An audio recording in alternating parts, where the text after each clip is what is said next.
The story kicks off in Shanghai City, inside a quiet little room.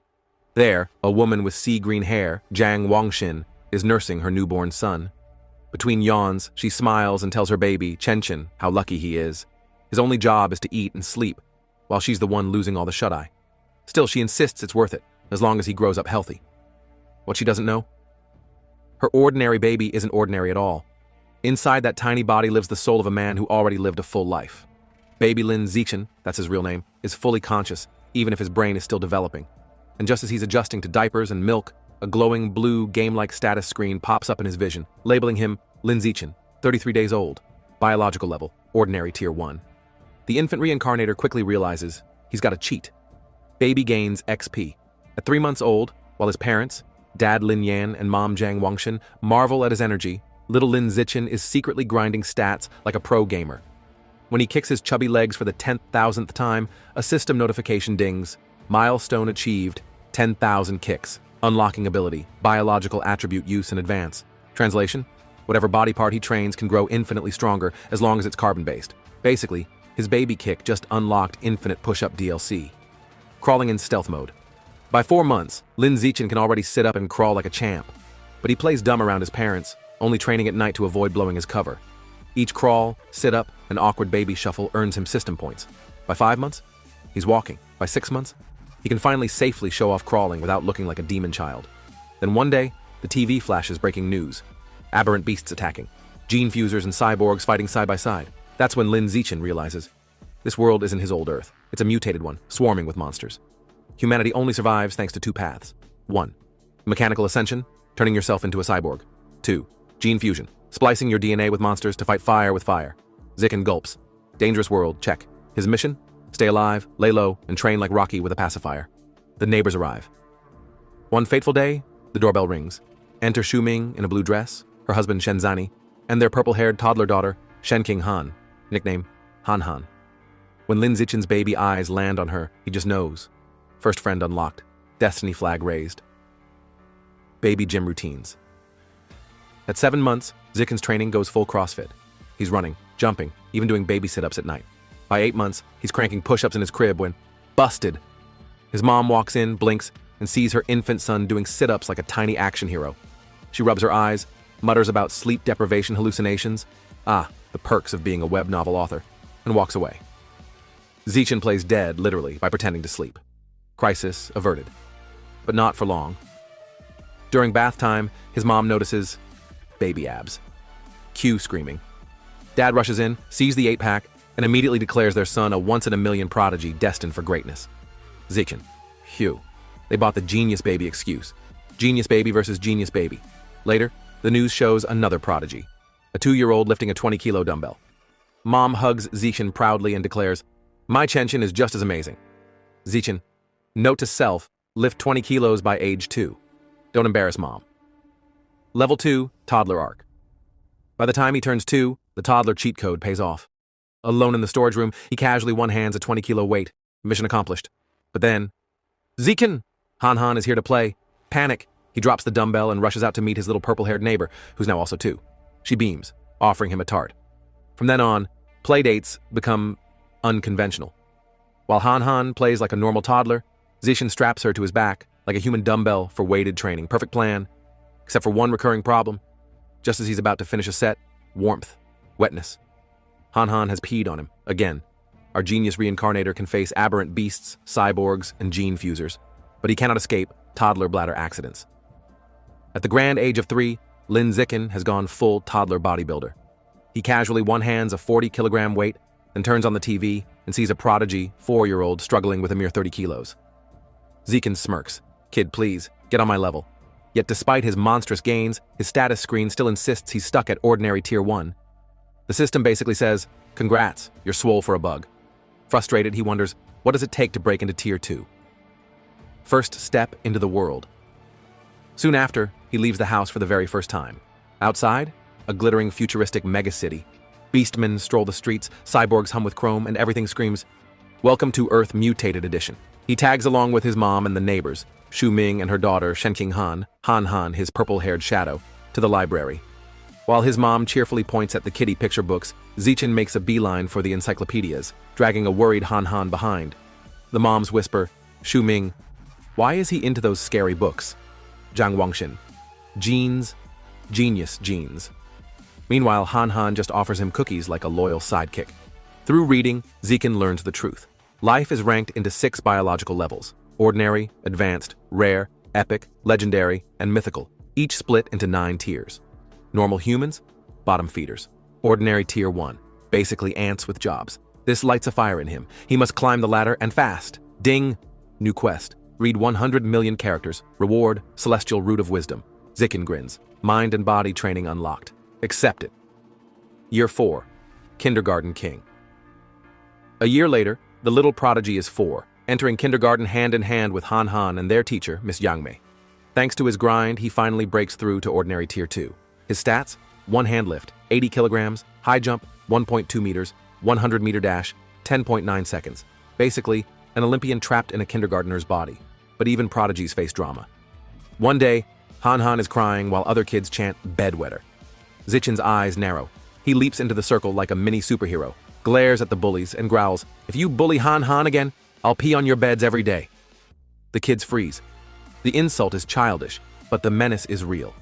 They burst into tears and quit kindergarten on the spot. Achievement unlocked. Kindergarten Kid King. New questline opened.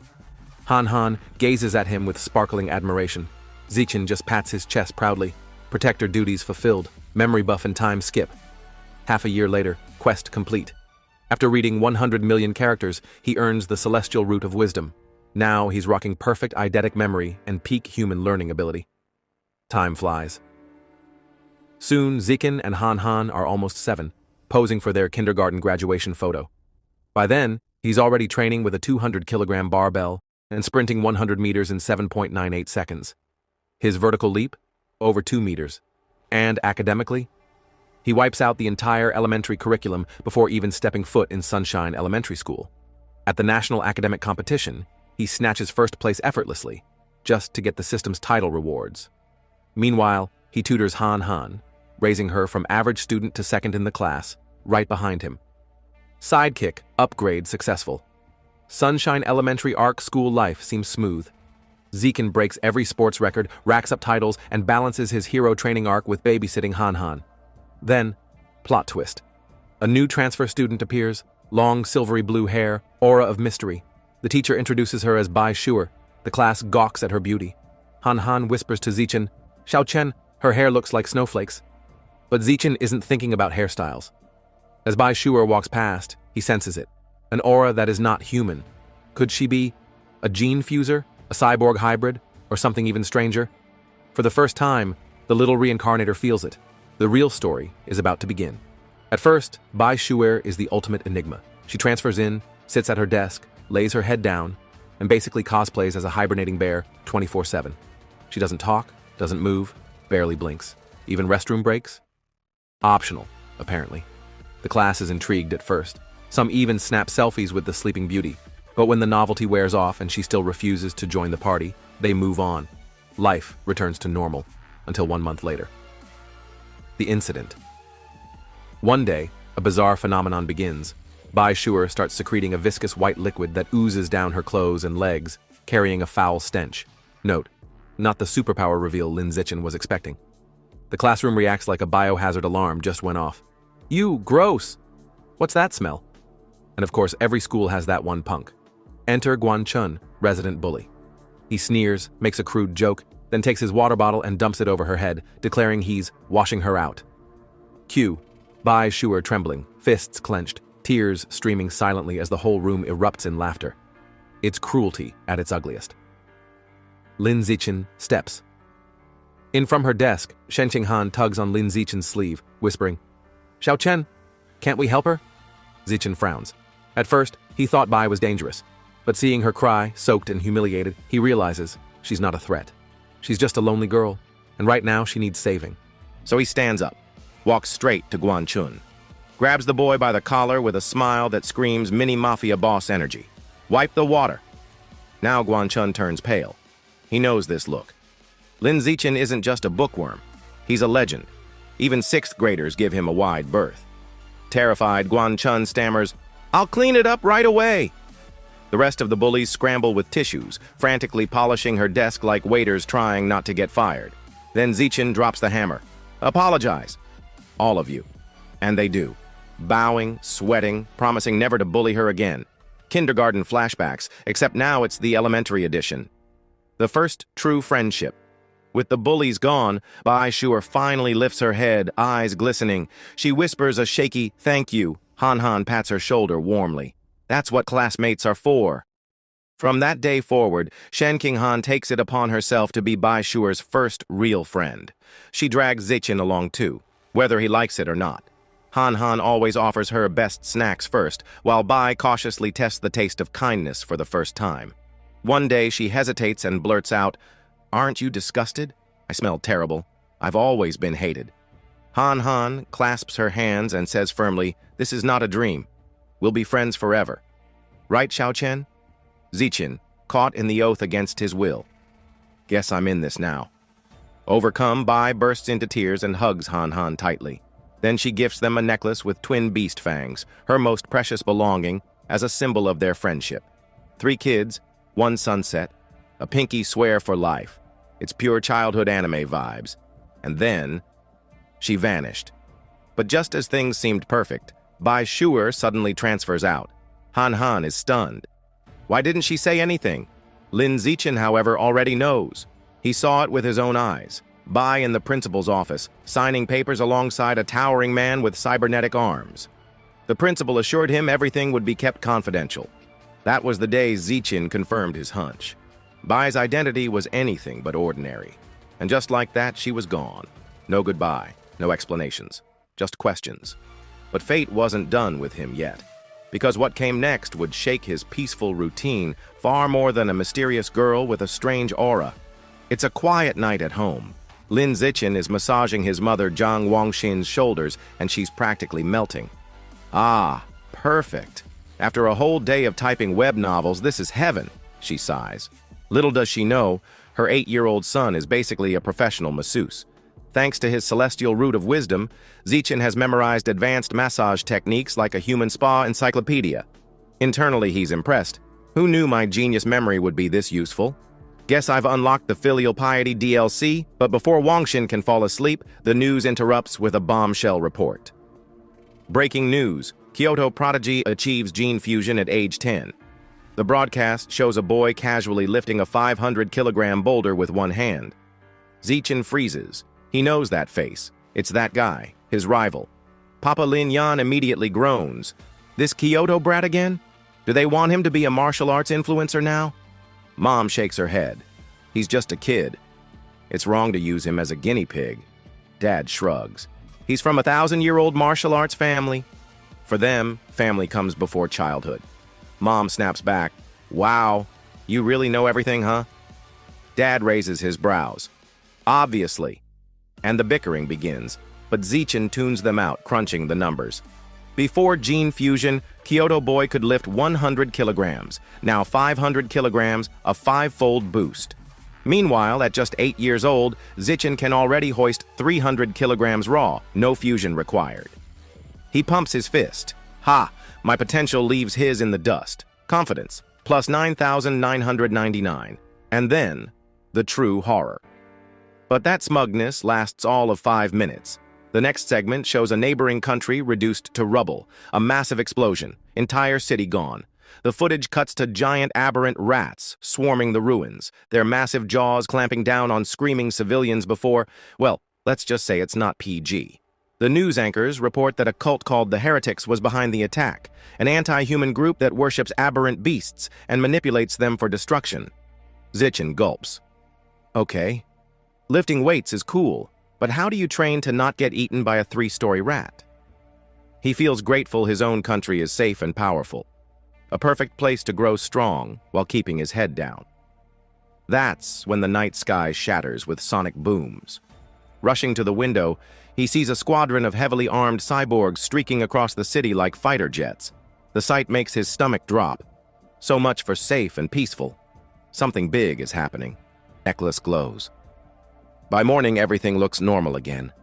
Zichin waits for Han Han, who comes running up, panting and apologizing for being late. Then he notices it. The beast fang necklace Bai Shur had given them, the one Han Han now wears, suddenly pulses with a bright blue glow. Zichen freezes. That aura. So it really was from an aberrant beast, but just as quickly as it appears, the glow fades. Han Han doesn't even notice, brushing it off. Zichen forces a smile, but his gut tells him otherwise. Between the cyborg deployment and the necklace's reaction, trouble is brewing. The red-haired stranger. On their way to school, things get creepier. Leaning casually against a lamppost is a striking woman with flowing red hair and a black dress. As they pass, she smiles sweetly. What adorable kids! Are you two brother and sister? Han Han beams. Nope. We're childhood best friends. The woman's smile lingers wistful. Childhood friends? How lucky. I wish I had one too, but then, her eyes glint, her expression twists into something darker. She leans closer. Tell me, why are you walking to school alone? Where are your parents? Han Han, innocent as always, opens her mouth to answer, but Zichen yanks her hand and cuts her off. We're gonna be late. He drags her away without a second glance, leaving the mysterious woman behind. Once they're safe, he kneels to Han Han's level, sighs, and says firmly, Don't talk to strangers. Ever. She nods obediently, cheeks puffed in embarrassment. After school, Lin Zichen decides to take a shortcut through a deserted alleyway. Han Han hugs her backpack nervously. This place is creepy. Zichen waves it off like a tour guide. Relax. The whole area is scheduled for demolition. Everyone's already moved out. Totally safe. Narrator's note, whenever a protagonist says totally safe, you know it's about to be totally not safe. Sure enough. Finally out of school, are we? The red-haired woman from the morning strolls out of the shadows, smiling far too sweetly for comfort. Beside her is a human mountain of muscle named Shang. She waves like a friendly aunt. Over here, Shang. The kids are right here. Zichen stiffens. Wait. I purposely took a different route. How did she... The woman coos. Don't be scared, darlings. Come here. I've got treats. Shang rolls his eyes. Enough nonsense. Just knock them out already. I'm in a hurry to sell them for cash. And with that, the musclehead lunges at them with a cloth in hand. When an 8-year-old punches like a bulldozer, Zichen reacts instantly. He shoves Han Han out of harm's way, plants his feet, and cocks his fist back. System buff plus adrenaline boost equals one very unlucky kidnapper. BAM. His tiny fist connects squarely with Shang's jaw. The man doesn't just stop. He flies backward down the alley like a rag doll on a trampoline, coughing blood and wondering which truck just hit him. The red-haired woman's jaw drops. Did an elementary schooler just send a 200-pound man flying? Zichen doesn't wait. He turns on her next. Before she can even gasp, he slams a punch into her stomach, follows with an uppercut. KO! She's out cold. Standing over their unconscious bodies, Zichen's expression hardens. He picks up a brick. No cameras, no witnesses. If they live, my powers get exposed. Best to tie up loose ends. Then the real horror arrives. Before he can bring the brick down, the ground trembles, dust falls, buildings groan, and then, crash! A massive clawed hand smashes through a wall. A giant aberrant rat emerges, towering and monstrous. Its crimson eyes glow, its whiskers twitch menacingly. Han Han screams, frozen in terror. But instead of eating the kids, the rat looms over the unconscious red-haired woman. One swift swipe, slash! Her head rolls away. The beast casually picks it up like a trophy. Han Han lets out a blood-curdling scream. Zichen doesn't hesitate. He scoops her into his arms and bolts. That's a giant aberrant rat. Hang on, we need to get out of here now. Enter bunny-eared cyborg. As they sprint, a flash of red and gold streaks across the sky. A blonde female cyborg, helmet adorned with sleek rabbit ear attachments, dives into the alley. She's so fast, she looks like a streak of lightning. Han Han, clinging to Zichen's back, gasps. She's so fast! The cyborg lands behind the rat, gauntlets glowing. Deploying anesthetic smoke. Boom, boom, boom! Her projectiles erupt against the beast, filling the alley with fiery explosions and choking gas. Zichen shields Han Han with his body, teeth gritted. The rat roars in pain, stumbling, slowed by the anesthetic. The cyborg seizes the chance. In a blur of strikes, she tears into the monster, finishing it off in a brutal flurry. The giant aberrant rat collapses, lifeless. Aftermath and cake arc. That night, Zikin watches the news replay of the battle. He analyzes like a true future tactician. Her power level isn't that high. She had to weaken the rat first, and even then it took her 7 minutes to finish the job. Giant aberrant rats are terrifying. They can grow over 10 meters long and reach tier 5. Still, good thing we got out alive. Determination hardens his gaze. I need to train harder. If I want to protect Han Han, I can't rely on bunny cyborgs to bail me out every time. Cue montage, Zikin in his training space, squatting with a heavy barbell, system notifications popping like mobile game achievements. Birthday break life doesn't stop just because mutant rats do. Soon, Zikin and Han Han celebrate their 9th birthday together. Both families gather, a massive cake sits at the center, candles flickering. They blow out the candles, exchange wishes, then gifts. Zikin, thanks to his celestial root of wisdom, had crammed woodworking overnight and crafted an intricate wooden hairpin. Han Han squeals, sliding it into her hair. I love it. It's beautiful. Time skips forward. The two graduate elementary school. On the way out, Zikin's system dings. Achievement unlocked, dominated 9 years of compulsory education, titles gained, kindergarten kid king, plus elementary school top dog. His eyes sparkle. Next up, middle school overlord. Reward, survival of the fittest attribute. While most kids spent their summer break leveling up in video games, Lin Zikin spent his leveling up in real life. His regimen? 1,000 push-ups with a boulder on his back because dumbbells are for mortals.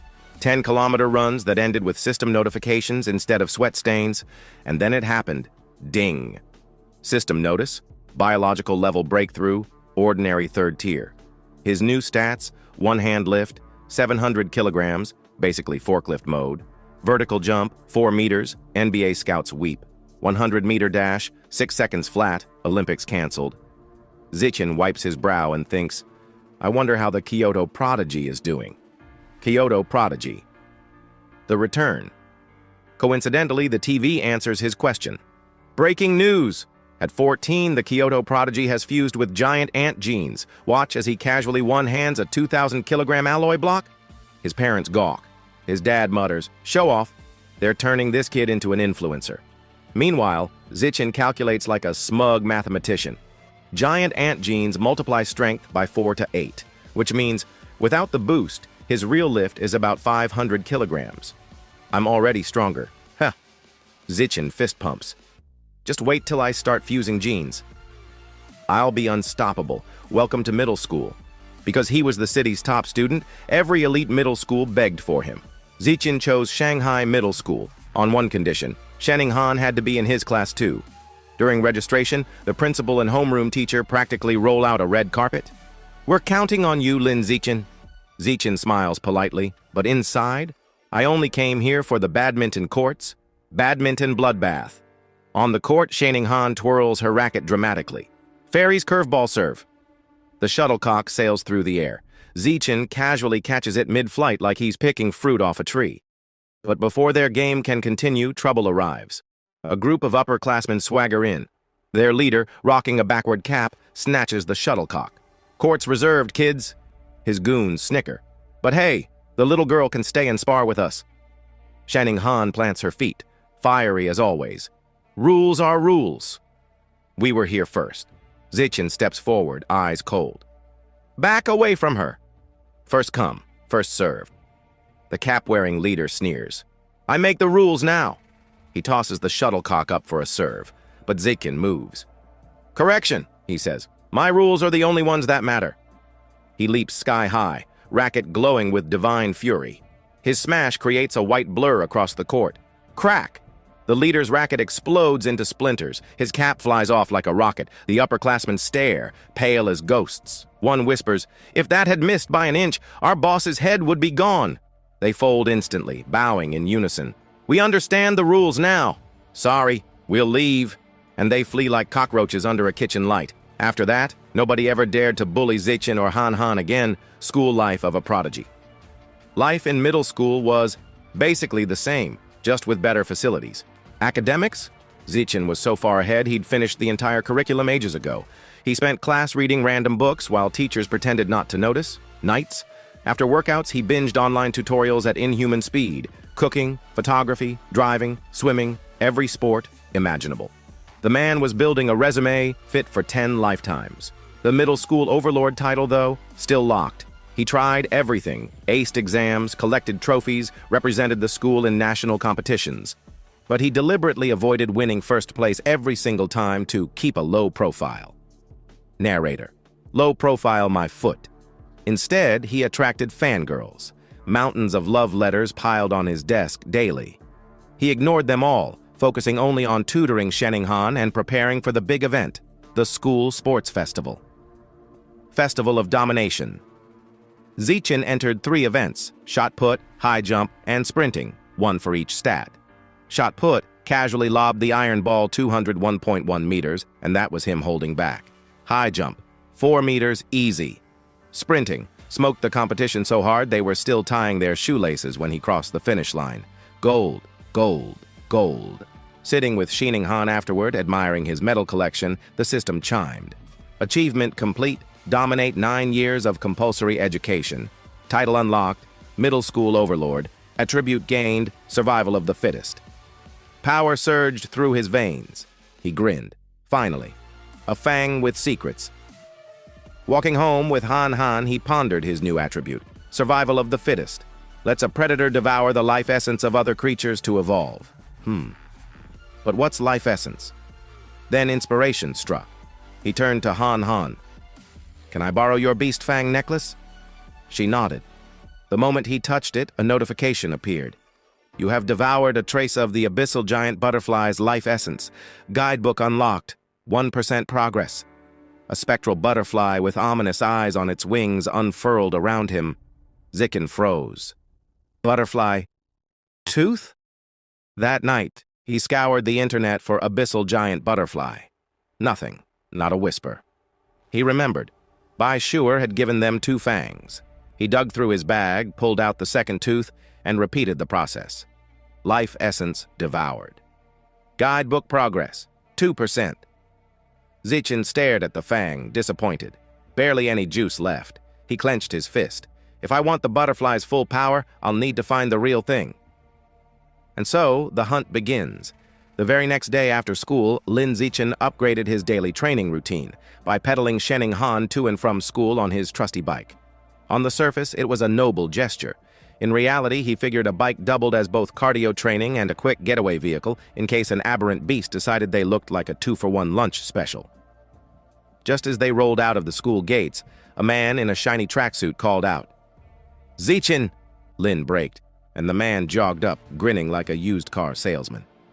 I'm Coach Guo, martial arts team, he introduced himself, clapping Zichin's shoulder. Your performance at the sports meet?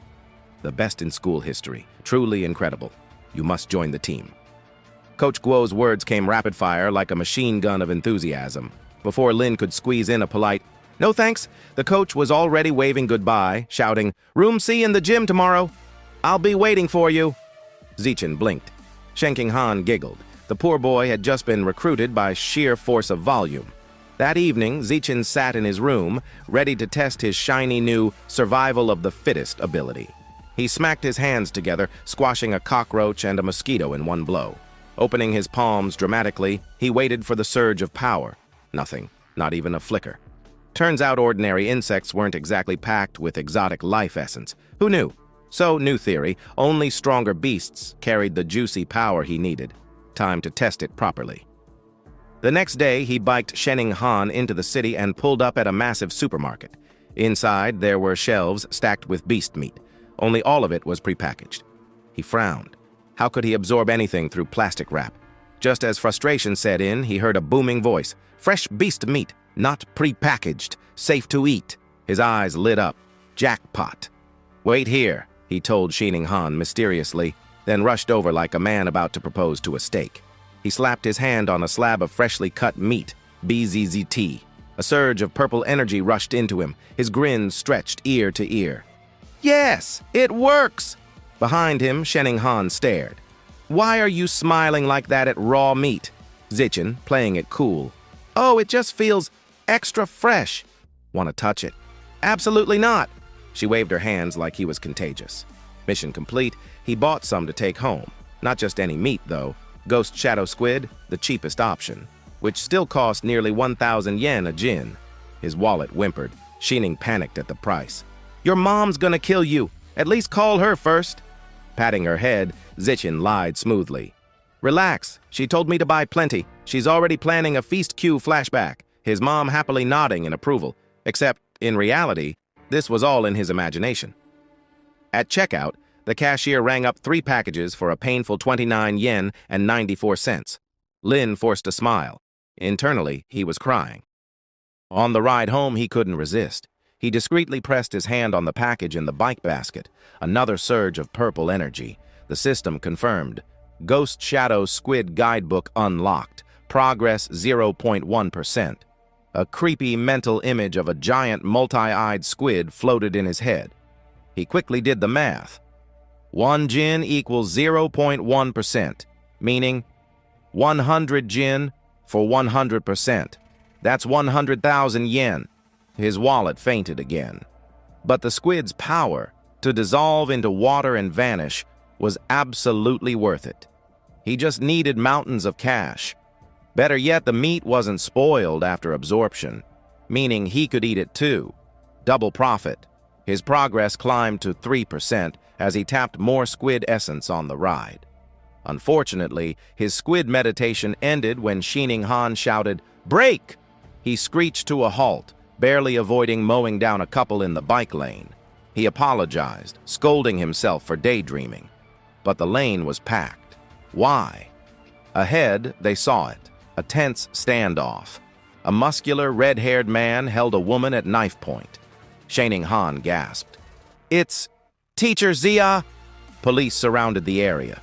Through a megaphone, the captain tried to calm the suspect. Officer Abing raised his gun, itching to shoot, but the captain yanked him back. "Too risky." "The hostage is too close," Abing muttered about gas. The captain rejected it. While the cops hesitated, Zichin acted. He picked up a pebble, flicked it with ridiculous precision, ping, and struck Abing's gun. The misfire sent a stray bullet flying straight into the suspect's hand. Knife dropped, hostage freed. "Move in!" the captain roared. Police swarmed, disarming and cuffing the red-haired thug. Teacher Sia sobbed in relief as a female officer comforted her. Meanwhile, Zichin casually got back on his bike. "Let's go," he whispered. Shining Han stared at him wide-eyed. "Did you just—" "Shh!" He pedaled away, almost free. "Wait!" The captain's voice rang out. "You! Boy, were you the one who threw that rock?" Panic flashed across Zichin's face. He forced a nervous laugh. "Ha ha! Me? No way, sir." The captain frowned. "Strange. You'd think someone would admit to a good deed, especially when there's a reward for bravery reward. The magic word." Zichin's brakes screamed as he spun back around, skidding to a stop in front of the captain. He scratched his head sheepishly. "Actually, yes, that was me. And, the reward part is really important." The captain chuckled, clapping his shoulder. "Good. Come by the station to make a report. I'll make sure you're properly rewarded." After informing their families, Lin Zichin and Shining Han prepared to head to the police station, expecting a smooth, boring debrief. Easy reward money, maybe a pat on the back, then home in time for snacks. But fate, as usual, had other plans. As the police escorted the cuffed suspect away, his face suddenly began twisting grotesquely, like he was mid-transformation into a Halloween mask. The captain paled. "Heretic!" The man's bones cracked and his muscles ballooned. In seconds, the suspect mutated into a hulking, aberrant rat. The cuffs snapped like cheap toy bracelets. With a shriek, it lashed out, swiping its massive claws at the officers. "Open fire!" the captain barked into his radio. "Protect the civilians!" Gunfire erupted in a storm of noise, but the bullets pinged off the monster's hide like BB pellets. A frantic voice came through the radio. "Confirmed heretic! Subject fused with Rat King genes, requesting immediate backup." Lin Zichen grabbed Shining Han and their teacher, muttering a quick apology as he dragged them into a retreat. Thankfully, the rat wasn't chasing them. Still, his heart pounded. He really didn't feel like becoming rat chow today. Then, the sky lit purple. A sleek figure streaked down from the heavens, landing with a boom that shook the street. A female cyborg in gleaming armor, her short, dark purple hair catching the light. She reeled back a metallic fist and smashed the rat square in the jaw, staggering the beast. Hovering into the air, her chest plate split open to reveal a glowing core. Fire! A blinding beam of purple energy tore out, engulfing the mutant. The rat's roar of agony was cut short as it was disintegrated into a smoking pile of charred flesh. Everyone stared, stunned. Teacher Sia and Shining Han both exhaled in relief. Zichen, however, was staring at something far more important, his bike. Thank the heavens, he sighed. Not even a scratch. Do you know how much repairs would have cost? But relief didn't last. A foul stench hit him. He looked into the bike basket and his stomach dropped. The ghost shadow squid. His precious, overpriced squid, spoiled. The meat had turned gray and limp, oozing stink. He realized the truth. Absorbing life essence did spoil the meat, but only after a short delay. Grimacing, he lifted a tentacle with tragic solemnity. Putting on his best Oscar-worthy performance, he dramatically tossed it to the ground. Damn you, heretic! Damn your rat cult! Even the cyborg's laser couldn't spare my dinner. Teacher Zia patted his shoulder kindly. What matters is that everyone's safe. Zichen nodded, mourning his wallet more than the squid. At the captain's request, they rode with the security team to the station. Unfortunately, they were crammed into the same van as the scorched heretic remains. The smell was indescribable. Even Zichen's squid smelled better. He sat stiffly, pinching his nose when a thought struck him. Bai Shuer's beast fangs had still contained life essence long after death. His eyes flicked to the charred corpse. Could there be essence left in that too? And if so, could I snatch some Rat King genes for myself? Curiosity won. He discreetly reached a hand toward the remains. The instant he touched, scorched flesh, bezizt. A powerful surge of red energy shot into him.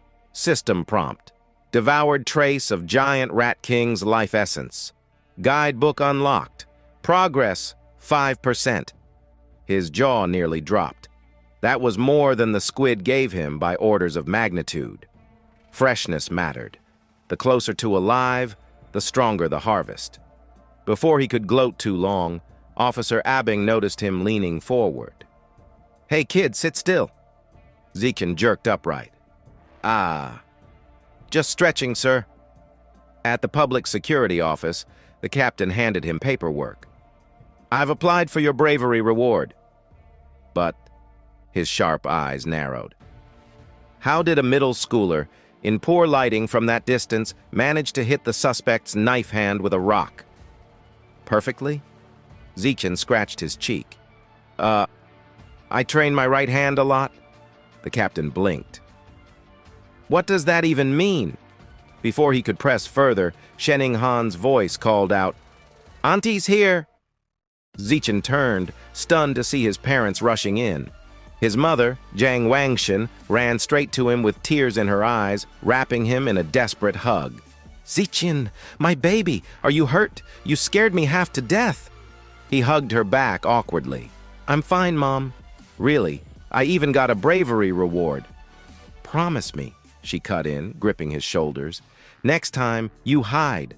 I don't care about rewards. I only care about seeing you grow up safe for once. Zichen was speechless. Her words hit deep. He nodded. Okay, Mom. I promise. As they left, the captain silently watched, still unsettled by the boy's vague answers. Something about Zichen didn't add up. On the way out, Zichen overheard two female officers gossiping. Perverts are getting more brazen, one muttered. Not perverts. Heretic, the other corrected. He was a liberal arts student from Guangyuan University. Brainwashed by the rat god cult. The first officer cursed. Then we need to wipe out this cult at the root. The root, the other replied grimly, is their so-called Rat King. The name made Zikin freeze. His eyes lit up. On the ride home, Lin Zichen did what any self-respecting teenager would do after barely escaping a mutant rat attack. He pulled out his phone and started Googling. To his surprise, there was plenty of information on the rat god cult, almost like they had their own Reddit forum. Scrolling through, he learned their headquarters was in Shanghai, and most members were society's outcasts, the type of people who failed their exams, got rejected on dating apps, and then decided worshiping a giant rat was the logical next step. But the real shocker was the Rat King himself. Apparently, he wasn't just a big, ugly rodent. He wanted to evolve into a higher life form. He was forcing his followers to collect evolution materials like some nightmarish Pokemon trainer. Zikin's blood ran cold. Wait, does that mean the Rat King has sentience? Before he could spiral into existential dread, his attention shifted outside the car window. There, waddling down the sidewalk like it owned the place, was a rat nearly the size of a cat. He froze. Rat King's spy? A second later, he scoffed at himself. This was the South. Cat-sized rats were practically local wildlife. Shaking off the thought, he glanced at Shen Qinghan. She was awfully quiet, fidgeting with her knees pressed together like she was guarding a national secret. Zichen instantly understood. Ever since childhood, whenever she got nervous or scared, she, well, couldn't exactly control her bladder. Most people would find it embarrassing. Zichen, however, always felt this quirk was hiding some kind of mysterious potential, like maybe her power was sealed in her bladder. When they finally got home, Zichen's mother, Zhang Wang, immediately noticed the absence of nearly 3,000 yen worth of ghost shadow squid meat. Her jaw dropped. "Where's the meat?" Thinking fast, Zichen gave his best sheepish smile. I must have dropped it when I was running for my life." His mother gasped. "Forget the meat, child. What matters is that you're safe." Zichen breathed a sigh of relief. Fooled her. Unfortunately, his father, Lin Yensen, was less sentimental. The man puffed up his chest like a worn-out office worker who still wanted to believe he was tough. "I'll go back and find it," he declared. "Spoiled or not, I don't waste money." Panic struck Zichen. "No, Dad. It's too dangerous. And besides," he hesitated, "it's already spoiled." Suspicion flickered in his father's eyes. "And how exactly do you know it's spoiled?" Sweat trickled down Zichen's neck. "Lucky guess?" Meanwhile, back at the police station, Captain Hun Shan was brooding in his office with a cigarette, replaying the night's events. One thought gnawed at him. How the hell did an ordinary middle schooler throw a rock with sniper-level precision in pitch darkness? That's when he heard it, the scratching sound. He turned. Perched on the filing cabinets was a rat. Not just any rat. A massive one, with beady eyes gleaming in the shadows. The captain reached for his pistol. The rat leapt. Gunshots. A blur of claws and blood. By morning, the captain was a headline. The next day, Lin Zichen slumped over his desk, sighing like an old man trapped in a teenager's body. The heretic, the cyborg girl, the mutant rat, he was painfully aware of how weak he still was. And more importantly, how broke. He needed beast meat. Lots of beast meat. And beast meat wasn't cheap. For a moment, he considered becoming an influencer. But no, too flashy. He wanted to keep a low profile. Selling study materials? Boring. Then it hit him. In this world, martial arts and gene fusion mattered way more than academics. So he marched straight to Building C, where the school martial arts team trained. Coach Guo was sipping tea from a thermos when Zichen approached. "Coach," Zichen asked casually, "if I join the team, will I get to compete in city tournaments? And is the prize money, say, in the tens of thousands?" Coach Guo's eyes lit up. Of course. That was all Zichen needed. He shook the coach's hand firmly. "I'm joining." The coach nearly spit out his tea in excitement. He gathered the team to introduce their new recruit. "This is Lin Zichen, our school sports meet champion." The teammates, Zhang Kai, Hang Tianing, or Ashing, Lu Tong, and Hanigua, nodded their greetings. Since Zichen had no formal training, Coach Guo demonstrated the basics, simple fists and kicks. "They may look easy, but they're tough. Our fastest learner, Lai Shutong, needed a whole week to get them right. Zikin nodded politely, but inside, he was grinning. With his celestial root of wisdom, aka Heaven's cheat code, he already understood every detail. He stepped up, assumed a stance, and began. Fist. Perfect form. Kick. Flawless execution. Transition. Seamless. Ding! A system notification popped up, granting points in vitality, strength, dexterity, and proficiency. The room went dead silent. The coach's jaw dropped. His thermos nearly slipped from his hands. The team just stared. Coach Gua had one thought. This kid isn't human. He's a once-in-a-million martial arts prodigy. That evening, Zikin rushed home for dinner. His mother proudly unveiled a platter of ghost shadow squid, the very meat he craved. The aroma alone made his mouth water. He devoured it happily, but then came the ding. A system notification informed him he had absorbed a trace of the squid's life essence, pushing his guidebook progress to 3.01%. Zikin nearly spat out his food. Wait. I could have just eaten it this whole time? All that fuss with spoiling and blaming heretics? While he sulked inwardly, the TV blared breaking news. A 14-year-old genius girl, the youngest cyborg in history, was being profiled.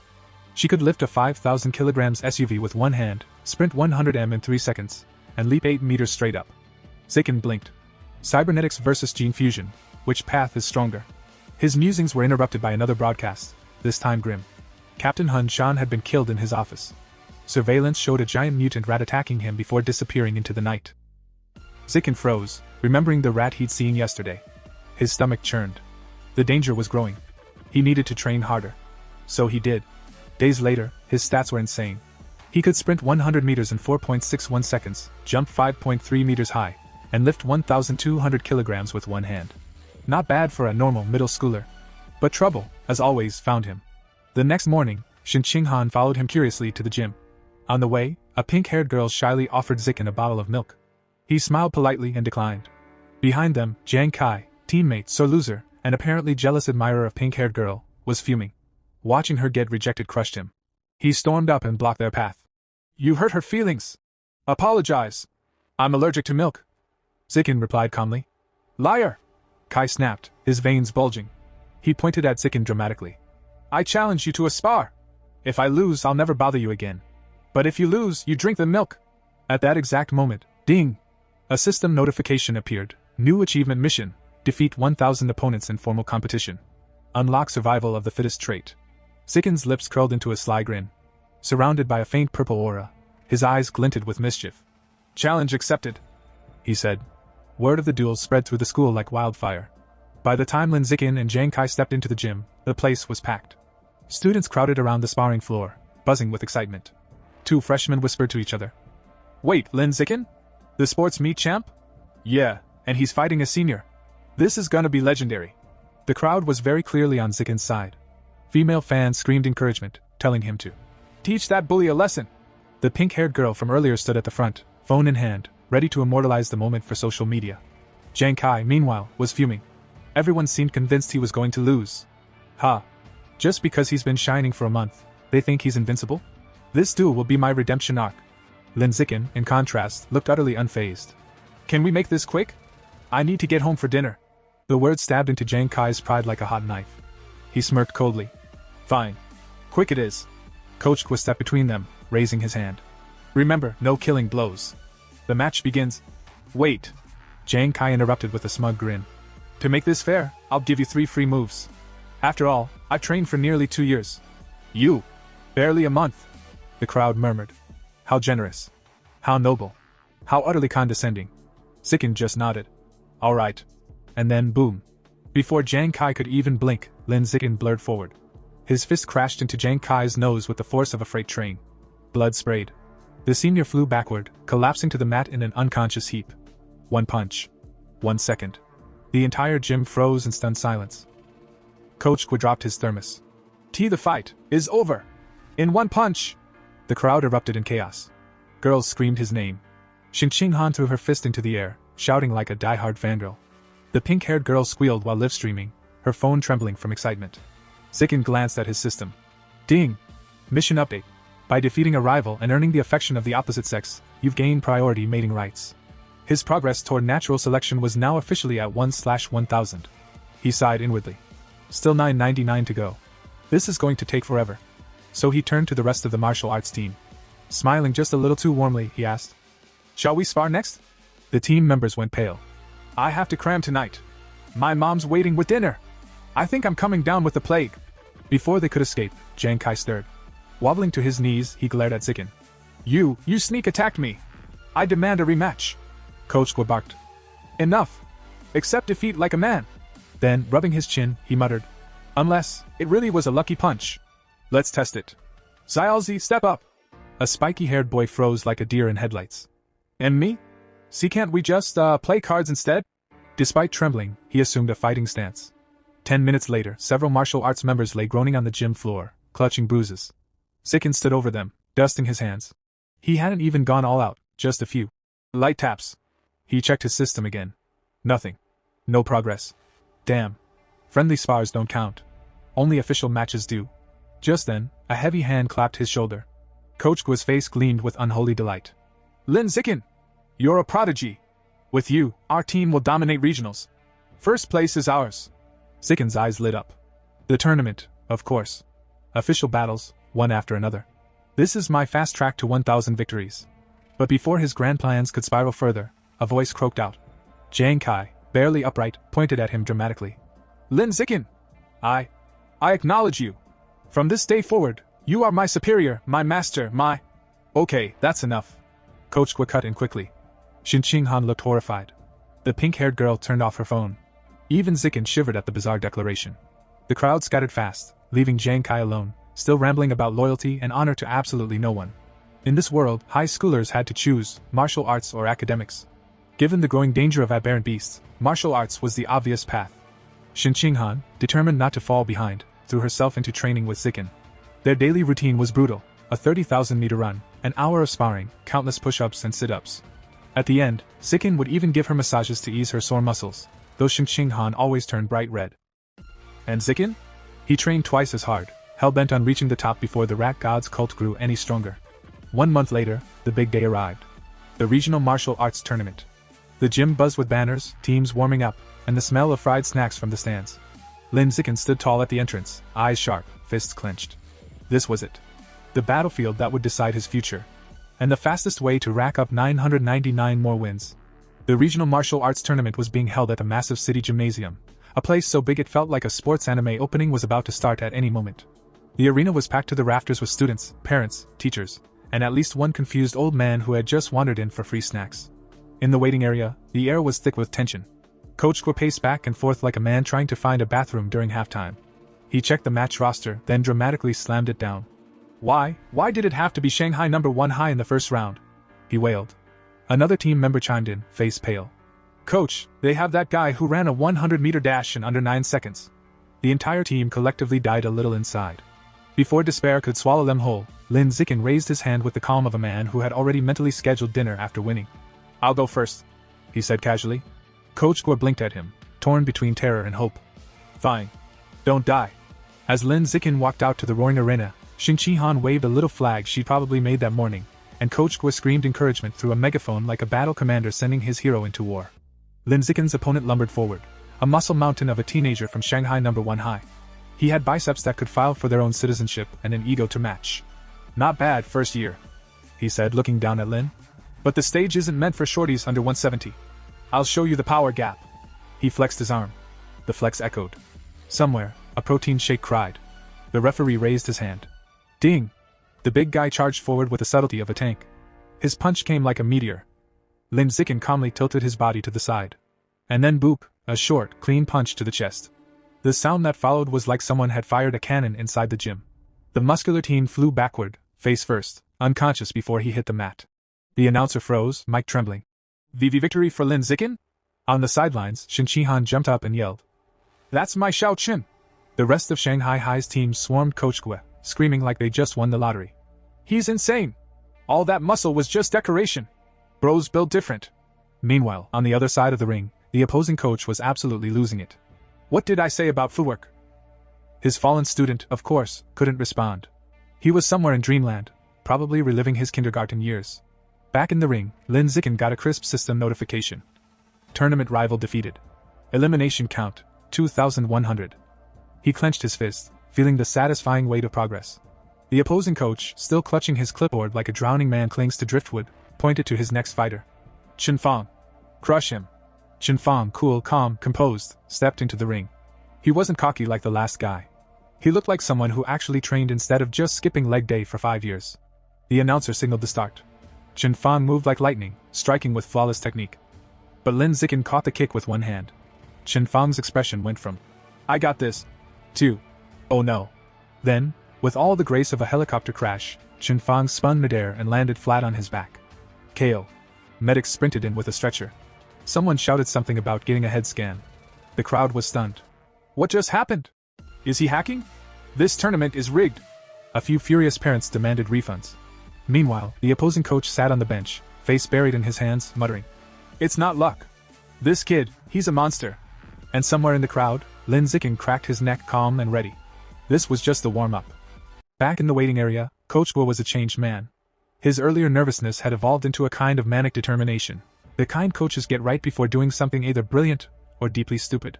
He slammed his clipboard down and pointed dramatically at the next fighter. "Jie Fei! You're up! Listen to me carefully. Defense only.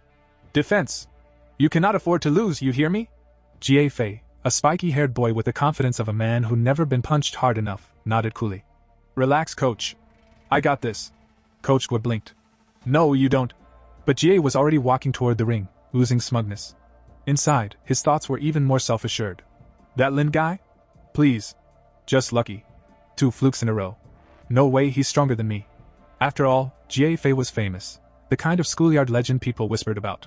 He could run 100 meters in under 9 seconds, and rumor had it, his father was a gene fusion user, which meant superhuman DNA. The crowd buzzed like a live beehive. "That's Jie Fei, the lightning sprinter. His dad's a gene fusion user, right?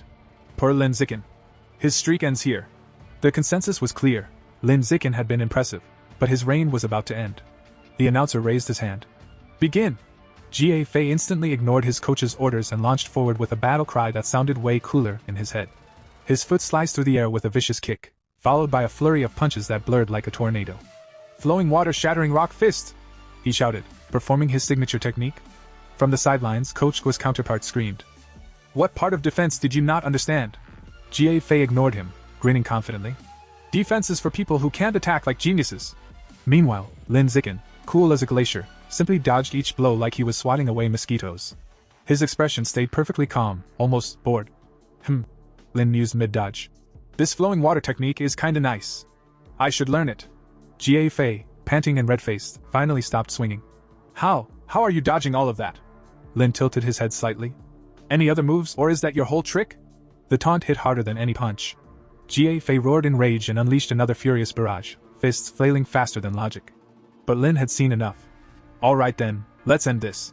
In the blink of an eye, Lin sidestepped the final punch and countered with a single devastating kick to Jie Fei's midsection. There was a boom, followed by a gasp from the entire arena. Jie Fei's eyes went wide. His soul seemed to momentarily leave his body as he flew backward and landed flat on the floor, limbs spread, dignity gone. KO. For a few seconds the crowd was dead silent, just the sound of a soda can rolling somewhere in the stands. Then came the explosion. "Let's go! Xiao Qin is a beast! 3 straight wins!" Xin Qihan leapt into the air like she was celebrating a World Cup victory, while Coach Guo nearly fainted from joy. "My boy! My prodigy! My golden child!" he screamed through his megaphone, eyes sparkling with fatherly pride and mild insanity. From that point on, the rest of the tournament might as well have been a montage. The next few opponents? Instant knockouts. The rest of Shanghai #1 High? Wiped out by Lin Zikin alone. Over the next 2 days, Lin single-handedly defeated 2 more schools. By the end, Shanghai High stood on the winner's podium holding the championship trophy, medals gleaming, Coach Guo crying like a proud uncle at graduation. But Lin Zikin's mind was elsewhere. He checked his system. Rival count, 161,000. He sighed. "At this rate, I'll need years to unlock the natural selection attribute." Still, there was one bright side. Coach Guo, surprisingly generous in his victory high, handed him 20,000 yuan, his cut of the prize money. Combining that with winnings from his academic competitions, Lin's wallet hit a glorious 30,000 yuan. It was gone within a week. He spent all of it on one thing, ghost shadow squid meat, a rare and ridiculously expensive beast delicacy said to boost one's physique. For several weeks, he ate nothing else. Breakfast, lunch, dinner, squid. Fried squid. Steamed squid. Squid shakes, probably. By the time he'd devoured 30 gene of it, His codex progress for the Ghost Shadow Squid hit 33%. His training intensified. His power grew. By his second year of middle school, he broke through to the next stage, advancing from ordinary Tier 3 to Tier 4. The results were ridiculous. He could now lift 1,890 kilograms with one hand, jump 5.65 meters straight up, sprint 100 meters in 4.49 seconds. In other words, he'd evolved from school martial arts prodigy to walking natural disaster. And Lin Zikin? He just stretched his arms, cracked his neck, and thought, good. Now we're getting somewhere. Time flew faster than Lin Zikin could finish a serving of Ghost Shadow Squid. Before they knew it, he and Qin Han had graduated from Shanghai's middle school division, two bright stars standing at the edge of a new chapter. But when the high school entrance exam results came out, fate decided to throw a brick right through their plans. Qin Han sat in her room, eyes red and puffy, clutching her pillow like it owed her emotional support. Why, Zikin? She sniffled. After all that training, we still can't go to the same high school. Lin Zikin stood there awkwardly, the kind of guy who could defeat martial arts champions but had zero defense against crying girls. He scratched his head. Well, you did great in academics, really. It's just that, your martial arts score wasn't high enough for the elite class at Shanghai High. Her tears doubled. Then what happens now? Zikin sighed, sitting beside her. Actually, the principal of Shanghai High is coming to my house today. Probably to recruit me. Want to come? She looked up, eyes shimmering like sad puppy dog eyes in HD. What's the point? The principal's obviously coming for you. Zikin smiled faintly and took her hand. Then let's make it about us. Before she could protest, he pulled her to her feet and said, Don't worry. I've got a plan. My one condition for staying at Shanghai High, you're my desk mate. Sure enough, a few hours later, Principal Zhao of Shanghai High arrived at Lin Zikin's home, elegant, sharp, and radiating the kind of confidence only someone with tenure and power could possess. For several hours, the principal sat with Zikin, his mother, and Qin Han, discussing everything from education, martial arts training, to how much potential Lin Zikin had. She was practically glowing as she said, You are the kind of student every school dreams of, Lin Zikin. Shanghai High needs you. When the long discussion finally ended, Principal Zhao stood and made her final pitch. If you agree to stay, you may name any condition. I'll make it happen. Zikin's eyes gleamed. This was the moment. He stood, cleared his throat, and said with absolute seriousness, I have only one condition. Qin Han must be in my class. As my desk mate. The room went dead silent. Qin Han froze like a deer caught in headlights. Principal Zhao blinked, then turned to her. Qin Han, that's your name? The girl nodded shyly. The principal smiled. Then it's settled. You'll both attend Shanghai High. Together. Zikin and Qin Han both stared, mouths open, before bursting into smiles of pure joy. Thank you, Principal. They shouted in unison, bowing so fast it almost looked choreographed. And just like that, their future was secured. Before the summer ended, Lin Zikin had one more thing to take care of, his final junior high martial arts tournament. At this point, it was less a competition and more a one-man show. He tore through the brackets with ease, his punches ending matches before the announcer could even finish saying, Begin! Naturally, Shanghai Middle won another championship, and Lin pocketed the prize money like a professional. This time, though, he had a plan. With this money, I can finally finish the Ghost Shadow Squid Codex. He took his winnings, stocked up on squid meat like a doomsday prepper, and headed out to a secluded forest outside Shanghai. Alright, let's do this somewhere quiet. Just in case I explode or something. He began devouring the last of the squid meat, and soon a brilliant blue aura surrounded him. The ground trembled, his system pinged like a jackpot machine, and his body overflowed with power. Codex progress 100%. You have unlocked the Ghost Shadow Squid Codex. New attribute, Blessing of Liquid Affinity obtained. The description popped up. Enhances affinity with water. Grants movement freedom and stealth in aquatic environments. Zikin blinked. So, I'm basically a better swimmer now. He stared at the limp squid tentacles in his hands, unimpressed. Still, to be sure, he decided to test it. At a nearby pond, Lin Zikin slipped into the water like a man testing the world's least exciting superpower. He waited. Nothing. Then he realized. My skin's not wrinkling. He swam a few laps. Oh, less resistance. That's something, I guess. After a while, he sat waist deep in the pond, staring at his reflection, looking more like a depressed mermaid than a martial artist. All that effort, for a glorified bath perk. He sighed deeply, then smirked. Fine. It's a low-tier beast. Can't expect too much. Next time, I'll get a real one. His thoughts drifted to the giant mutant rats he'd once encountered. The image reignited a spark inside him. He clenched his fist, eyes burning with determination. No more small fish, or squid. From now on, I'm hunting the big ones. And with that, the young prodigy's next evolution truly began, dripping wet, slightly annoyed, and more determined than ever. As the start of the new school year approaches, Lin Zikin and Shenning Han's families decide to take a short seaside vacation. Lin suggests they go to the beach, partly to relax, but mostly to test his new liquid affinity. Once they arrive, Shin Han immediately starts shivering. "It's freezing," she complains, hugging herself. Lin, however, feels perfectly comfortable, his body seemingly in sync with the sea. "You'll get used to it." He laughs before diving gracefully into the waves. Underwater, his system instantly reacts, swimming +1, diving +1, rewarding him for each stroke. From the shore, Shenning Han nervously calls out, "Zikin, teach me how to swim." Realizing she's never learned, Lin wades back and begins teaching her. He expects it to take hours, but she surprises him. Within minutes, she's gliding effortlessly through the water. "Hey, this is actually easy," she says, diving smoothly below the surface. Lin blinks in disbelief. There's no way, he thinks. Her learning speed is unnatural. Then he notices something even stranger, a faint blue aura swirling around her body underwater. When she surfaces, eyes bright with excitement, she exclaims, "It feels amazing! My eyes don't sting at all, the water feels nice." That's when Lin's brain kicks into overdrive. Wait, could her childhood bedwetting problem actually be a sign of water affinity? He remembers stories from his parents' novels, characters born with rare cultivation bodies.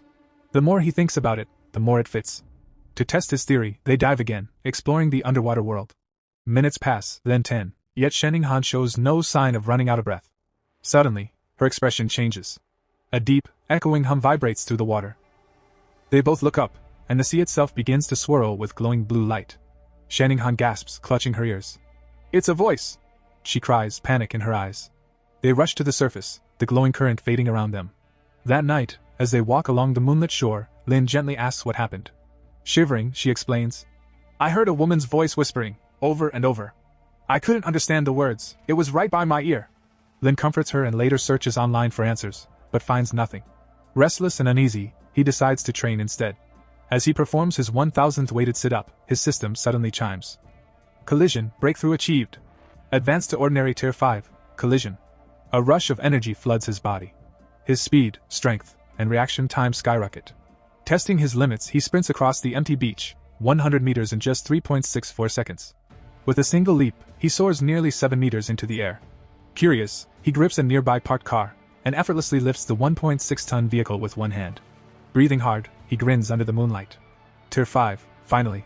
Now, even those monstrous mutant rats that once terrified him no longer seem invincible. As dawn breaks, his path feels clearer than ever. The vacation ends, and with newfound power and curiosity, Lin Zikin and Shenning Han return to Shanghai High to begin their next chapter. The first day of high school begins with Lin Zikin and Shin Han arriving early for class duty. The classroom is quiet, until two girls walk in and immediately start whispering. "Isn't that Lin Zikin? He's so handsome. Lucky us. We get to do class duty with him." Lin pretends not to hear, but internally he's confused. How do they already know me? Before he can think too much about it, his system dings. Lightbulb, new quest, social animal. Complete 1000 cooperative tasks to unlock new biological attribute, social animal. He stares at the glowing blue window in disbelief. Even cleaning class triggers a quest now? As he sweeps beside Shin Han, he wonders what kind of attribute, social animal, could be. Increased teamwork ability? Social charm? Party buffs? Either way, it's something new, and that's enough to keep him interested. After school, he heads straight for his favorite place, the Mammoth Supermarket. The moment he enters the beast meat section, his eyes sparkle. Rows of exotic meats glow faintly with stored life energy. But one item catches his attention. Eagle Savage Giant Eagle Head, 1,998 yuan per gene. A grin spreads across his face. Perfect. The Savage Giant Eagle, a higher tier aberrant beast known for its monstrous speed and vision, 30 times sharper than a normal human's. The kind of power any fighter would kill for. That night, back in his room, Lin Zikin lays his hand over the packaged eagle meat. A blue light pulses through his palm as his system hums to life. Sparkles, devoured trace of Savage Giant Eagle's life essence. Guidebook progress plus 1%. He does the math quickly. 1 gene equals 1% progress. Meaning, he'd need 200 gene, or over 200,000 yuan, to fully unlock it. He sighs but grins anyway. Fine. Then I'll just win more tournaments. With renewed determination, he decides, before his second year, he will unlock the Savage Giant Eagle's Code DX. The next morning, school officially begins. The teachers introduce themselves one by one. The calm yet intimidating martial arts instructor. The eccentric mechanical modification teacher. The serious gene fusion lecturer. And the gruff wilderness survival veteran. Then it's the student's turn.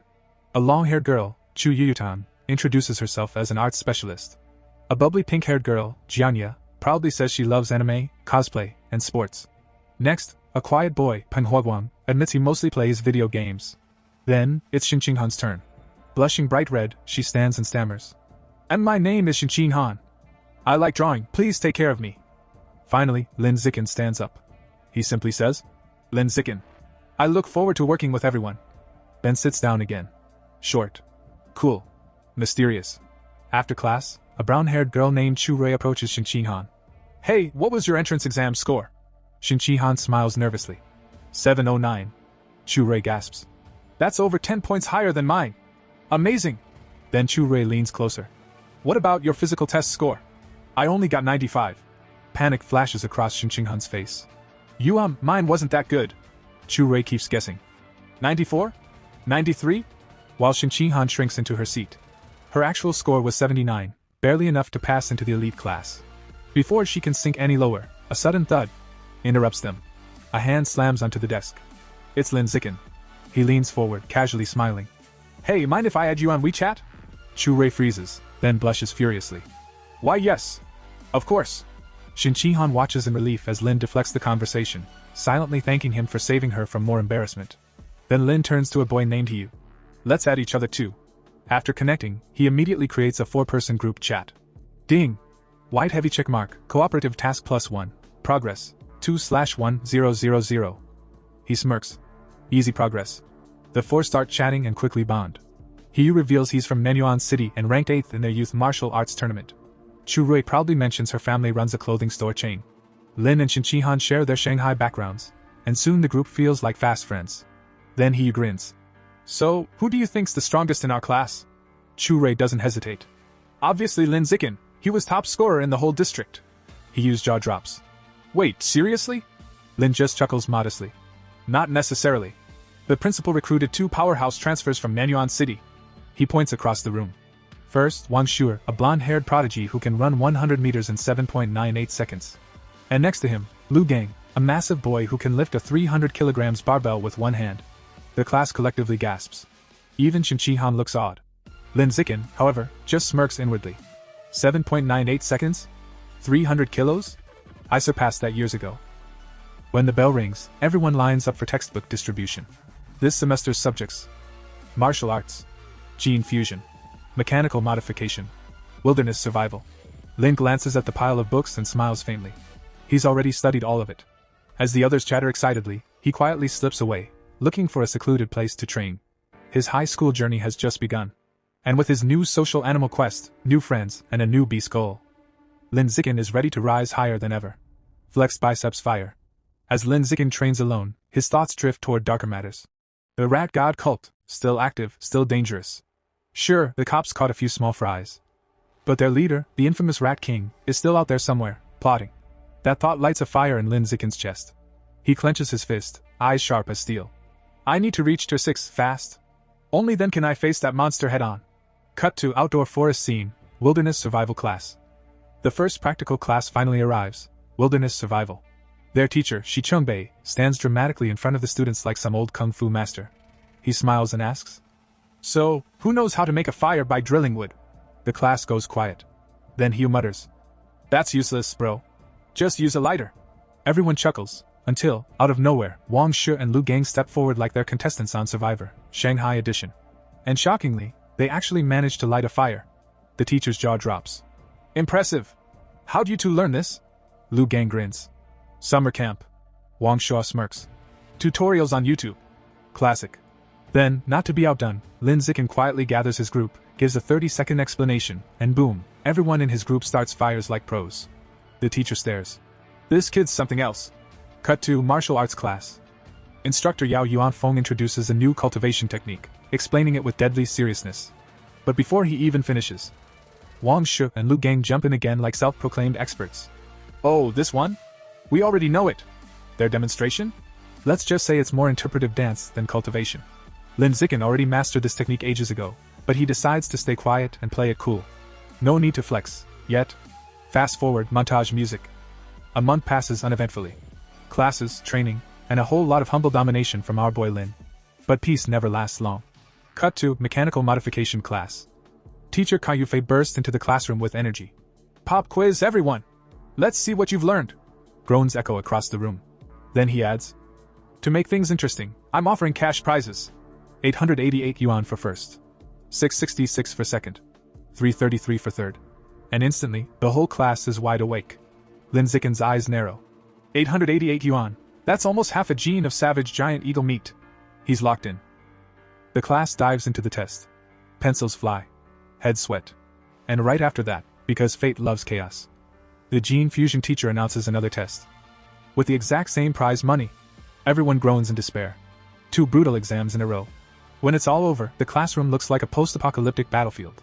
Students slump over their desks, moaning. I thought I'd get 90. I'll be lucky if I pass. One girl sighs. Meanwhile, Wang Shu and Lu Gang? They're chilling like kings. How'd you do? Asks a classmate. Wang Shu smirks. 95 easy. Only tripped on the last question. Lu Gang nods. Same here. 95. He grits his teeth, fists trembling. Oh, I hate these guys. Dramatic drumroll, results time. Teacher Kayufei starts reading scores. Guanling, 52. Xin Chihan, 61. She beams with pride. Lin Zicken congratulates her. Hiu, 88. The class cheers, he grins proudly. Guess I'll treat you guys with my 333 yuan prize. Then, the top dogs. Lu Gang, 95. Wang Shu, 95. The two smirk, acting like celebrities on a red carpet. But the teacher isn't done. One student got a perfect score. Lin Zicken, 100 points. The room erupts. Hiu's jaw drops. Bro's not human. Even Xin Qihan and Chu Rui are cheering like it's a championship match.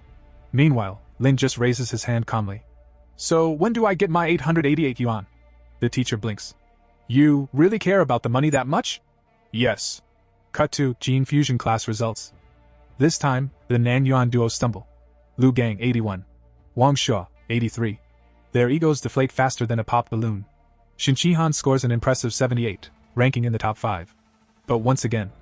First place, Lin Zicken, 100 points. Another perfect score. Another 888 yuan. The classroom explodes. Wang Shu and Lu Gang can't take it anymore. This is rigged. No one gets full marks twice. The teacher glares. I wrote every question myself. So unless you're calling me a liar. Dead silence. Hiu and Chu Rui burst out laughing. Disgrace to Nan Yuan. Uncultured and ugly. The class howls. Cut to Wilderness Survival Exam. New day, new battlefield. Teacher Shi Chungbei explains the challenge. Climbing. Swimming. Fire starting. Same prize money. The Nan Yuan duo glare at Lin. This time, we crush him. The whistle blows. Climbing test. Lin scales the wall like Spider-Man. Leaving everyone behind. First place. Again. Tree climbing? Same story. Wang Shu wheezes. I didn't even see his shadow. But while Lin dominates, he notices Xin Qinghan struggling, finishing last. He smiles knowingly. Just wait till the swimming test. Next, fire starting. Lin moves like lightning, sparks flying. 58 seconds. Fire achieved. The teacher's jaw drops. Wang Shu and Lu Gang stare like they've just seen witchcraft. Finally, swimming. Xin Qihan dives in, and transforms into a torpedo. She blazes through the water, leaving everyone gaping. Wang Shu mutters. No way. Am I hallucinating? Lunch break, awkward silence. Wang Shu and Lu Gang don't speak. They just stare at their food. It tastes like failure. Afternoon, martial arts exam begins. Instructor Yao Yuanfeng announces.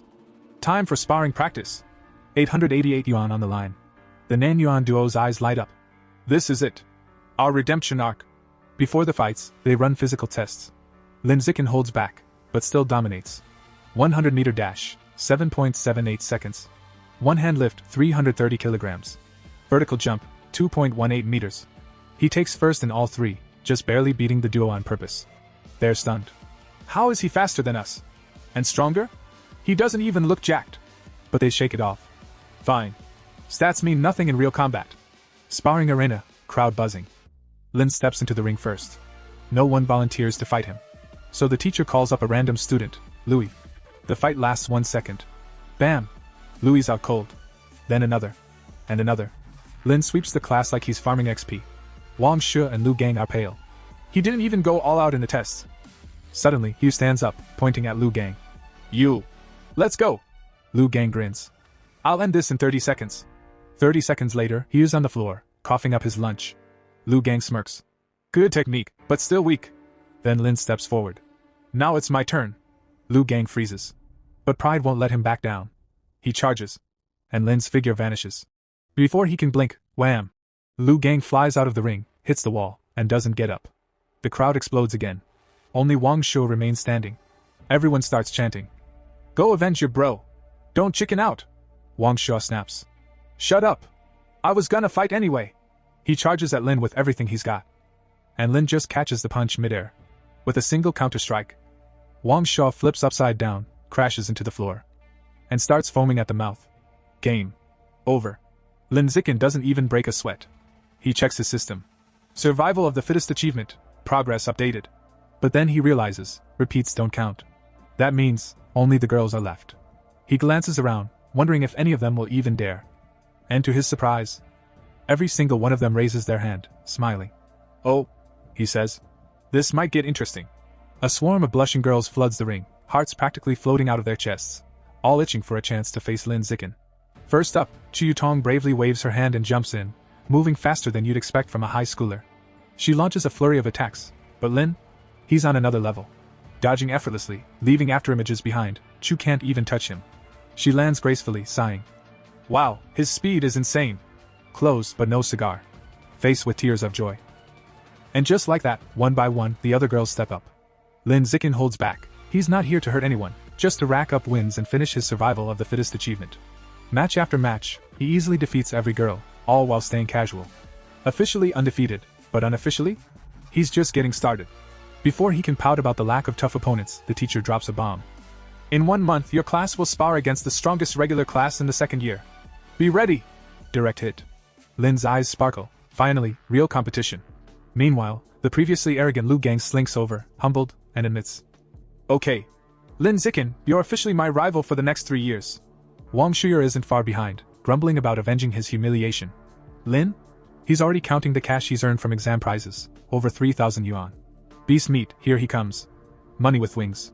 Night falls, and Lin's mind turns practical. He's still short on beast meat. Solution? What novel hustle. With his celestial root of wisdom, the first chapter practically writes itself. Morning brings a contract from Yuan, Cha-ching. Scroll. Then, horror hits. A news alert, a giant mutant rat, over 5 meters long, attacked a frozen meat facility. One heroic cyborg tried to stop it, got bitten in half. Explosions ensued, rat obliterated. Lin stares at the photo in disbelief.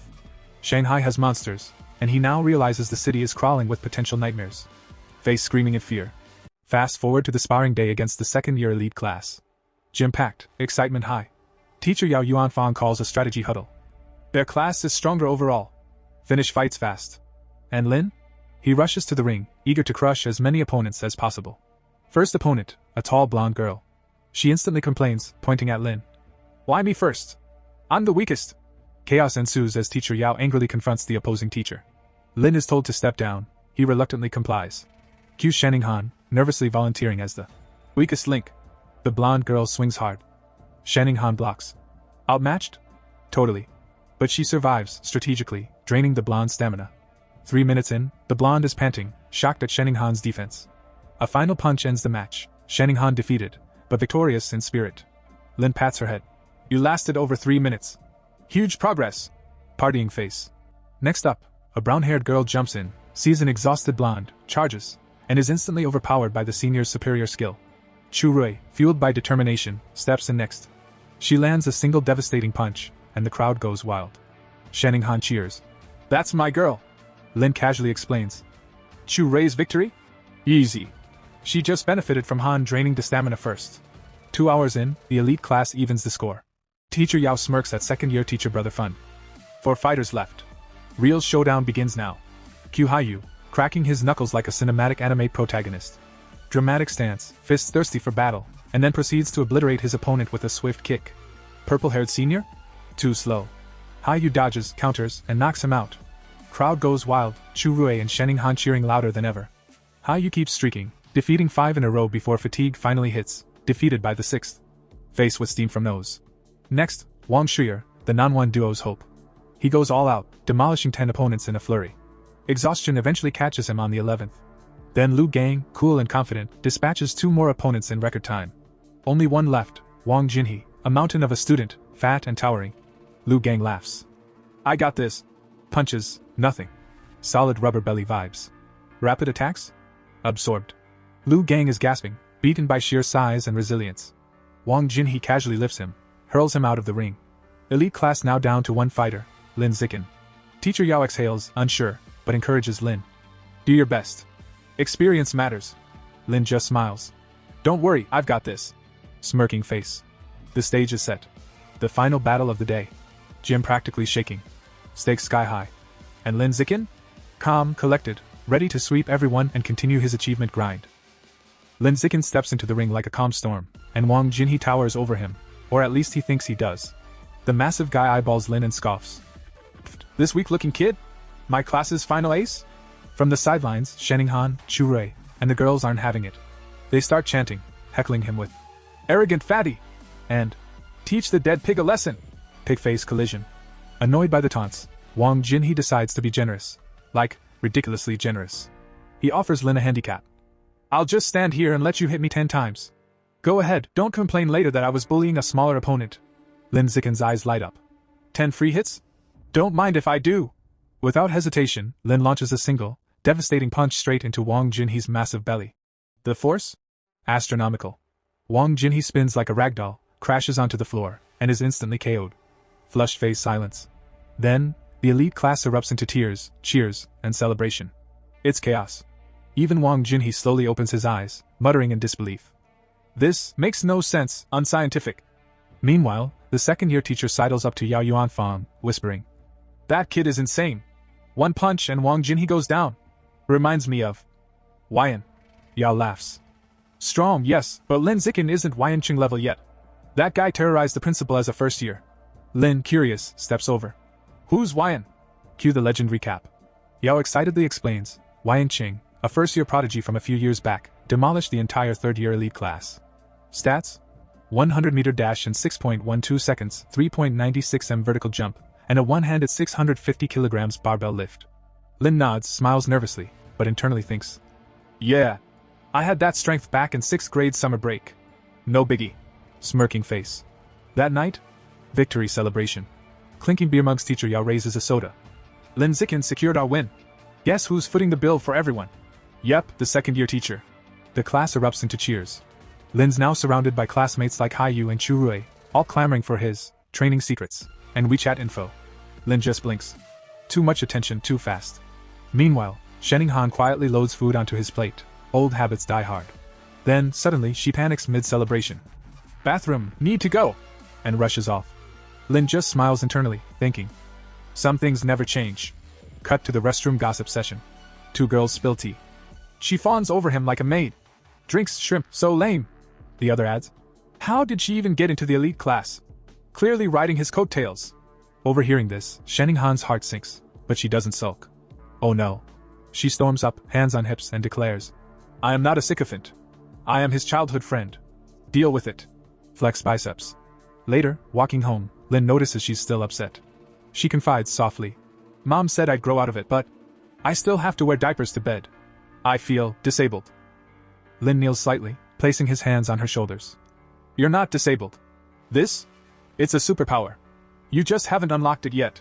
Sheninghan's eyes widen. A superpower? Really? Lin nods. Your talent in water? That's your power manifesting. And me? Yeah, same deal. We're both special. She gasps. What kind of power do I have? Lin smirks. One very strong one. You'll see. But reality bites. Outside, chaos unfolds. A special team in hazmat-like gear coordinates near a building. An officer with a megaphone yells for the public to stay back. Rats are being exterminated. Inside, a man in an apron is wildly swinging a broom at a horde of huge rats, screaming at the officers. Stop! Don't kill my brothers! He charges them, full-on fury mode. Sheninghan whispers, horrified. Has he lost it? Lin shrugs, grim. Maybe, but some people are just like that. Pathetic yet tragic. They agree it's time to head home, because sometimes, reality is just too wild to watch. Later that night, Lin Zikin is chilling at home with his parents, only to have the evening vibes completely ruined by the news. The anchor reports that a young female teacher went missing last week, and she's still MIA. Cue mom, Zhang Wangshin, freaking out. That's the 4th one this month. Dad ever the pedant corrects her. 5th. Definitely 5th. The broadcast flashes photos of young, attractive women and warns everyone not to wander alone at night. Mom looks at Lin Zicken dead serious. You better not let Shanning Han go anywhere by herself. Lin just smirks and promises to keep her safe. Meanwhile, over at the Shanghai Public Security Office, the dude from the market, remember the one freaking out over rats, has been arrested. The cops are chatting with the doctor, wondering if he's mentally ill. The doctor shrugs. Not sure, he won't talk. Which is weird because earlier at the market he was screaming like he was auditioning for a horror movie. Suddenly, both the officer and the doctor do a double take. The man starts mutating. His body twists, grows, and warps, and boom! In front of their eyes, he becomes a giant, terrifying, aberrant rat. Cue the horror music. Rat face screaming in fear. The officer screams into his radio like it's the end of the world. Send the cyborgs. Now! They open fire, but bullets barely tickle the beast. To make matters worse, the female officer reports. All cyborgs are on other missions. Director grimly adds. Back up? 10 minutes away, and our ammo won't last that long. Plan B, lure it to the suburbs. The cops hop into a van, speeding through the city streets while the rat beast leaps between buildings like it's playing parkour. The van flips, crashes, chaos ensues, and the female officer hangs upside down, thinking, well, that went poorly. Just when it looks hopeless, enter the purple-haired cyborg. She hovers, locks on, and rains down purple missiles like it's an anime finale. The monster? Toast. Fire. Fast forward to 3 a.m., and Lin Zichen is not training. He's writing. Yep, our boy is a web novel author now, cranking out words like a machine. In just over half a month, he's almost at 200,000 words, and has already made over 10,000 yuan in pre-launch earnings. Cash money. But he can't resist training. In a deserted alley, he tests his sprint. 3.43 seconds for 100 meters. Vertical jump 7.22 meters. He's basically becoming a saintly body. But then, no. He turns to see a grotesque rat-like humanoid, a mouse man, chomping on a human arm. And it talks. Yep, it begs for its life, promising annual respects once it's full. Lin Zicken, ever the realist, realizes this is probably connected to the mutant rat from the news. The mouseman panics, thinking Lin is dinner. It lunges like a pinball on steroids. Lin Zicken? Calm. He meets it head-on with a devastating kick. The mouseman flies across the alley, clutching its chest, stunned at how a weak-looking student could pack such a punch. Before it can recover, Lin grabs rocks like he's in an action movie and unleashes a frenzy of precise throws. The mouseman doesn't stand a chance. Moments later, the alley is quiet. The creature, obliterated into a steaming pile of bones. Lin touches the remains, and blue energy surges into him. System notification, plus 7% progress toward his codec achievement. Not bad, but he's still a bit salty. It wasn't 5% like last time.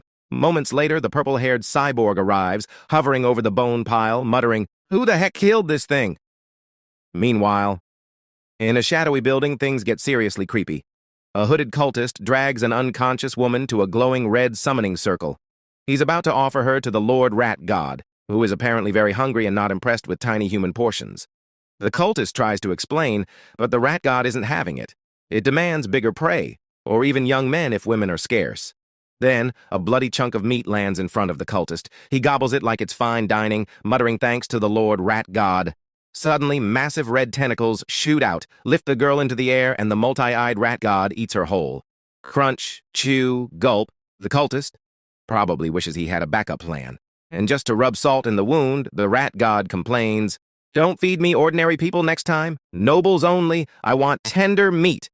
To help Xining Han boost her martial arts grades, Lin Zichen takes on the role of personal coach extraordinaire, hosting special training sessions at her house. In one particularly intense session, he corrects her stance, adjusts her shoulders, and fine-tunes every arm movement like a martial arts perfectionist. Balance, power, precision, he instructs with the seriousness of a sensei, and just enough smirk to remind her he's awesome. Once her posture is perfected, he tells her to hit him with everything she's got. She lunges with determination, throwing a punch full of intent. Lin Zichen casually catches her fist, grinning, "Nice angle! Much more power!" He even grabs her follow-up kick, points out a flaw, and physically nudges her leg into the correct position. Xining Han collapses onto the floor, sweaty and panting, but she beams. "I can actually feel my strength improving." Still kneeling, she looks up at him with determination. "3 times a week isn't enough. Can we train every day?" Lin Zichen chuckles and shakes his head. "Daily high-intensity training would fry your body. 3 times a week is plenty." Xining Han sighs, but wisely decides to stick to the plan. For now. Just then, Lin Zichen's phone buzzes. Curious, Han leans in. He scrolls through two headlines. 1. Kian Corporation to provide free treatment for former mechanical prodigy girls disabled by early modifications. 2. Beijing University prodigy fuses with 1,000-threaded spider beast gene, youngest person ever to achieve dual gene fusion. Lin Zichen's jaw drops at the second one. This is the genius from the capital he's been competing with for years. Most people can't handle gene fusion until adulthood. The backlash is brutal. But this prodigy pulled it off at just 18. Lin Zichen leans back, impressed, and slightly envious. So yes, gene fusion can make you ridiculously OP. Meanwhile, at home, Lin Zichen's other life is booming. His web novel is a hit. Comments call him a tentacle monster for posting 50,000 words in a day. Thanks to his celestial wisdom root and insane typing speed, he can punch out 10,000 words an hour, leaving plenty of time to train. His dad, Lin Yan, estimates that with a stable plot and daily writing, Lin Zichen could earn 50,000 W in the first month and maybe 100,000 W later. Lin Zichen grins like he's discovered the secret to life itself. Cash for training materials. His first goal? Use his first 2 months' earnings to unlock the Savage Giant Eagle Codex. Back at school, martial arts class is chaos. Lin Zichen dominates a sparring session like a human cheat code, defeating every opponent effortlessly. Punches? Dodged. Kicks? Blocked. He even collects prize money, another 888 yuan, and experience points toward his survival of the fittest achievement. Han, on the other hand, isn't quite a superstar yet. She ranks last as usual, but now she has bite. Flashback. Her previous match against Wen Yuntong lasted 3 seconds. This time? Almost 3 minutes of trading blows, landing punches and kicks. Her teacher, Yao Yuanfan, nods in approval, impressed by her progress. Chu Rui tries to comfort her, but it's clear the girl has leveled up. After class, Yao Yuanfan drops a bomb. In 1 month, their class will challenge the elite second-year class, aiming to take out everyone except the top 3 fighters. The students roar their agreement. Spirits high, hearts pumped. A month passes, and Lin Zichen's web novel empire has grown. Checking his bank account, he sees a healthy 89,000 W. Jackpot! He heads straight to the supermarket to finally buy Savage Giant Eagle meat. A helpful employee informs him about a 5% discount if he buys 100 gene at once. Lin Zichen pauses, calculating like a general preparing a battle plan, and decides to wait until he can buy the full 100 gene. Discount efficiency is power. The next day, Han drags him to the cafeteria, bubbling with excitement about a new stir-fry counter. They get there early, snagging a table just before the line turns into chaos.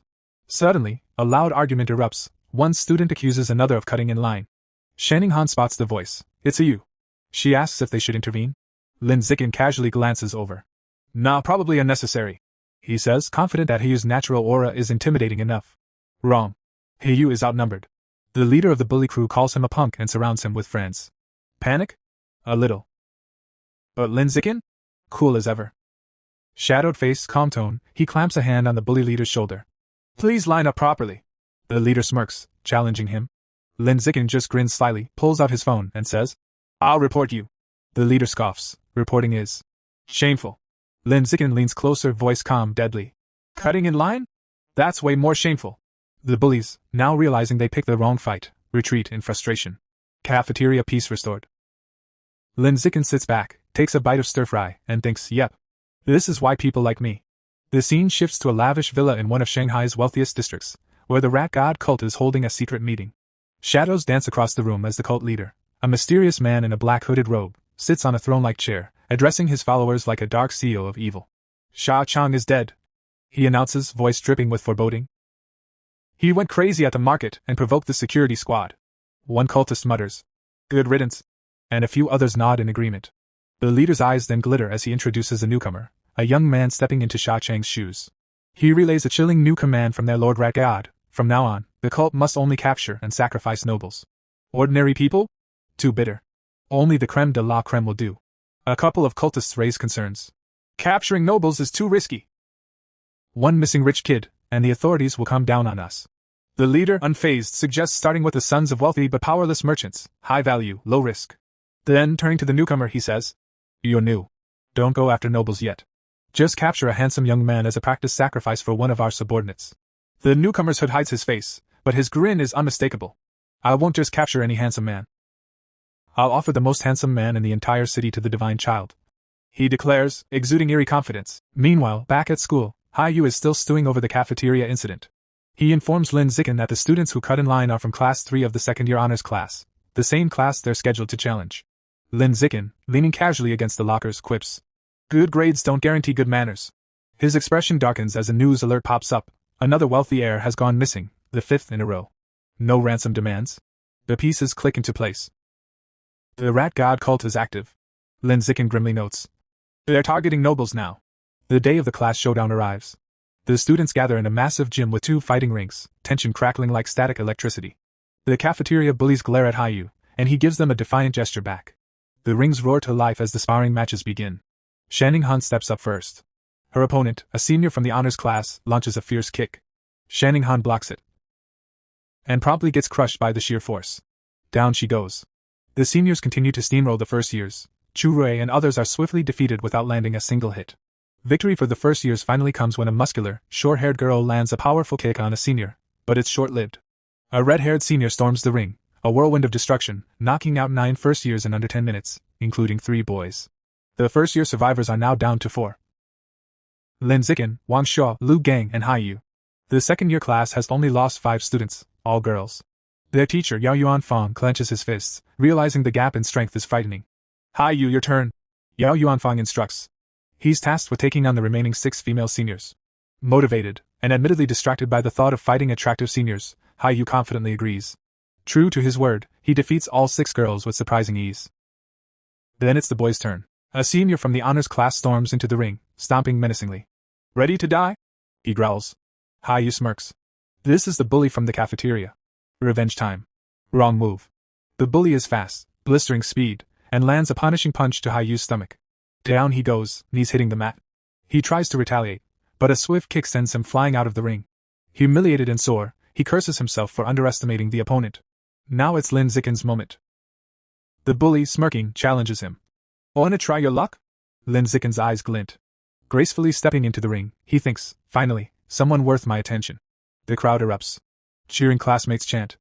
Brother Chin, crush him! Avenge Hayu! The match begins. The bully launches a high kick. Lin Zicken doesn't flinch. He catches the kick with one hand, spins, and slams the bully headfirst into the ring floor with such force the entire gym echoes with the impact. Out cold. Lin Zicken casually kicks the unconscious body out of the ring. The second-year students gape in disbelief. He's one of our top 5 strongest fighters, murmurs one. The others are speechless. Could a mere junior really be this powerful? Watching from the sidelines, Yao Yuanfang notes, Lin Zicken is hiding a massive amount of strength. Lu Gang and Wang Shuo exchange terrified glances. Is he even human? Lin Zicken calmly turns to the remaining male students. Who's next? Their faces twist in sheer panic. Over the next 30 minutes, he defeats all 29 remaining second-year students with unmatched precision and efficiency. Standing over the final opponent, Lin Zicken reflects on his progress. A system notification pops up. Opponents eliminated, 19/1000. He frowns. 19 out of 1,000? Slow, far too slow. In that moment, Lin Zicken makes a bold decision. His strength has surpassed the high school level. Rules? Who needs them? From now on, he makes the rules.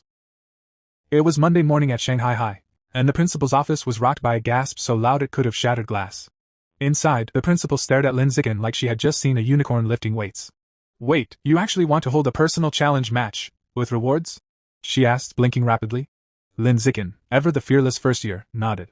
Not just a match, he said boldly. I want to challenge the entire school. The principal pressed a hand to her forehead. You're serious? A first year. Challenging everyone? Absolutely. Lin Zicken replied, grinning. Come to the gym. I'll show you I have the strength for this. Later, the two of them arrived at the empty gym. The principal crossed her arms, skeptical. Why bring me here so late? She asked. Lin Zicken casually removed his school jacket, revealing a muscular build that could double as a bodybuilder's poster. He smirked. I'm here to show you my true power. The principal's face went beet red. She misread his meaning and tried to stop him. Wait. But Lin Zicken strode over to a massive 700 kilograms barbell. With one hand, he lifted it effortlessly, holding it aloft like it was a feather. The principal froze. Her jaw practically hit the floor. This isn't just showing power. This is absurd. Unreal. Unthinkable. It finally clicked. Lin Zicken's strength already surpasses Yanqing, the school's legendary prodigy from years past. Completely convinced, she gave a small, incredulous thumbs up. Fine, she muttered. We'll arrange a challenge for the entire school. Lin Zicken grinned cheekily. Perfect. But let's make sure there are rewards. Otherwise, nobody will bother challenging me. He outlined his plan: 2 types of prizes. A small participation prize to entice everyone, and a massive cumulative prize pool that grows with each challenger. Anyone who defeats him wins the entire pool. But if no one succeeds in the time limit, all the money is his. Lin Zikin added one final request: keep my true strength secret for now, otherwise the students would be too terrified to even show up. She playfully patted his shoulder and nodded. Later, she showed him the finalized plan. Perfect, he said, bowing slightly. Just then, teachers Yao Yuanfang and Lu Duran walked by. They stopped in their tracks, stunned. The principal, usually a fearsome, scolding she-devil, was smiling at Lin Zikin like he'd just given her free ice cream. Yao Yuanfang's mind scrambled. What is going on? By 2 p.m., the gym was packed. 2 large fighting rings stood in the center, surrounded by a buzzing student body. The principal took the microphone, clearly trying to keep a straight face, and introduced Lin Zikin. She detailed his recent victories and explained the rules and prizes for his personal challenge against the entire school. Pandemonium erupted. Students shouted, laughed, and mocked the audacity of a first-year daring to challenge everyone. The principal must be insane, someone yelled. He beat the second years, so what? Third years will crush him, another argued. Lin Zikin, standing calmly in the middle of the chaos, announced. Starting tomorrow, I'll be in the gym every afternoon for 2 hours. Anyone is welcome to challenge me. Internally, he was quietly thrilled. The more angry and motivated the students, the better. Perfect for my survival of the fittest quest. Meanwhile, the scene shifted to a bustling Shanghai street at night. A young blonde man strolled alone, sipping a drink like he owned the sidewalk. 2 attractive women stepped in front of him, inviting him to a bar. He glared. Get lost, he said bluntly. They muttered, no charm at all, and walked away. The blonde man shook his head, muttering, Shanghai City, you really are pathetic sometimes. He wasn't just any guy. He was a new recruit in the rat god cult, struggling with his first mission. After days of searching, he hadn't found a single man handsome enough to be a worthy sacrifice. Anxiety gnawed at him as he imagined his cult leader's disappointment. Failure would mean ostracism, or worse. He had even considered kidnapping a male celebrity, but they were too heavily guarded. Just as despair began to settle in, Lin Zikin ran past him, wearing a tank top and shorts. The cultist froze mid-step. His eyes widened. Finally, the perfect man. Relief and twisted excitement washed over him. He had found his target without even trying. A sinister grin spread across his face, black eyes gleaming in the night. Lin Zikin's run down a deserted industrial alley? Perfect. The opportunity had arrived. The cultist quietly followed, his heart racing with anticipation. Tonight, he would claim his prize. Deciding it was finally time to put an end to things, the blonde rat cultist unleashed his power. And instantly went through a grotesque transformation. His body contorted, limbs elongating unnaturally, teeth gnashing, until he had become a monstrous beast, a towering horror with a massive tooth-filled maw. Just as the creature lunged, ready to feast on Lin Zikin like some nightmarish candy, a brick flew out of nowhere. Smash! It hit the monster square on the head with a sickening, bloody impact. The beast stumbled, clutching its head in confusion and pain. From the shadows, Lin Zikin calmly emerged, holding the very brick he had just thrown. Well, I didn't expect to run into a rat person on my evening jog, he muttered casually to himself. But hey, free upgrade progress for my guidebook. Can't complain. The monster trembled in terror, trying desperately to comprehend the human in front of it. It felt incredibly unlucky, like rolling a 1 on every dice in life. Before it could react further, it collapsed, dead as a doornail. Lin Zikin blinked in disbelief. Did I really just kill it with a single brick? He crouched beside the corpse, preparing to absorb its life essence before any nosy humans wandered by. A system notification pinged. Trace of giant mutant rat life essence devoured. Guidebook progress 8%. He frowned. Only a 1% increase? Pathetically low. No wonder this rat person was so weak. Thinking about his safety, Lin Zikin decided to take a break from nighttime runs. Not all cultists were this feeble. Some could transform into monsters strong enough to shrug off bullets like mosquitoes. The next morning, Lin Zikin watched a shocking news report on television. At 3 a.m., the Shanghai Municipal Public Security Bureau, working alongside a chemical tutor from Shanghai University, had successfully wiped out the rat god cult. The broadcast showed the insane battle. The massive multi-eyed rat king launched a terrifying volley of sharp spikes at a winged, red-haired gene fuser. The tutor endured, dodged, countered, and in 30 seconds, the colossal rat king was defeated, collapsing in defeat. Lin Zikin sat, expression grim, thinking, that's the true power of a high-level being. Unreal, formidable beyond anything I've faced. Meanwhile, in a sleek, modern room, Two men in tactical gear were having a casual chat. A blue-haired man, sipping from a cup, asked, "Have you contacted our teacher yet?" Tian Chang, a spiky-haired orange guy, shook his head. "Still out of contact. The entire elite squad that went to suppress the riot at Source Site 36. Still missing." The blue-haired man raised an eyebrow. "Current situation?" "Stable," Tian replied. "If it weren't, I wouldn't be free to mop up the little shrimp that escaped during the chaos." Little shrimp. The blue-haired man smirked internally. The Rat King, a monster that even the Public Security Bureau couldn't touch? Just a little shrimp compared to Tian. He playfully draped his arm over Tian's shoulder. "Since you're here, why not swing by our old school? Give the juniors a lecture." Tian groaned. "I'm not an idol. I have real work to do." "Come on," the blue-haired man insisted. "Guiding cute juniors is work too. Think of it as ideological outreach." Deep in a moonlit cavern, the Rat King had survived its fight with Wu Tian. It muttered darkly about its dietary evolution, first beggars, then young people, and now, the pampered elite. But it wasn't alone. A new, terrifying monster loomed, a colossal green-skinned brute with glowing red eyes and unimaginable strength. The Rat King trembled as the giant beast berated it. "I brought you here so your clan could dig tunnels. Not so you could go around eating people and attracting unwanted attention. Do you think you deserve to live?" The Rat King whimpered, pleading for another chance. The green giant considered it. Finally, it allowed the Rat King a second chance, but not for free.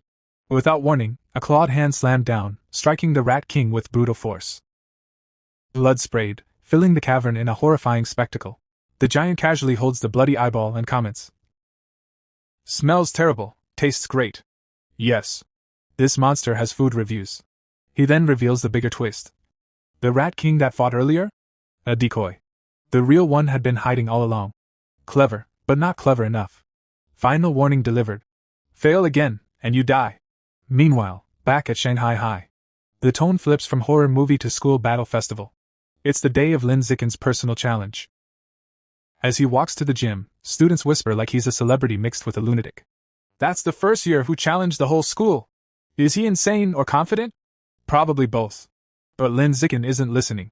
He's on his phone, looking at wanted posters. 9 fugitives. 500,000 reward each. To him? Not criminals. Walking piggy banks. Then his practical side kicks in. Stay alive first. Money later. Smart protagonist energy activated. He enters the gym. Packed. Overflowing. Absolute chaos. And then the secret weapon of motivation appears. Shin Xinghan with a megaphone. "Every participant gets a lottery ticket." The boys cheer. "Game consoles. Smartphones. Dreams." One brave boy steps forward, only to be used as a stepping stone by a girl who literally jumps on his head to volunteer first. And suddenly, female student stampede. The ring floods with girls. But instead of fighting, they start admiring. "Your arms are so strong. Your face is so handsome. Is this a challenge or a fan meeting?" Lin Zicken's internal monologue. This was not in the plan. Reluctant but determined, he gently pushes them back. One by one. Then all at once. Energy wave. Ring cleared. Apologies included. System notification. Survival of the fittest, 309/1000. Progress achieved through accidental popularity. Next wave, the boys.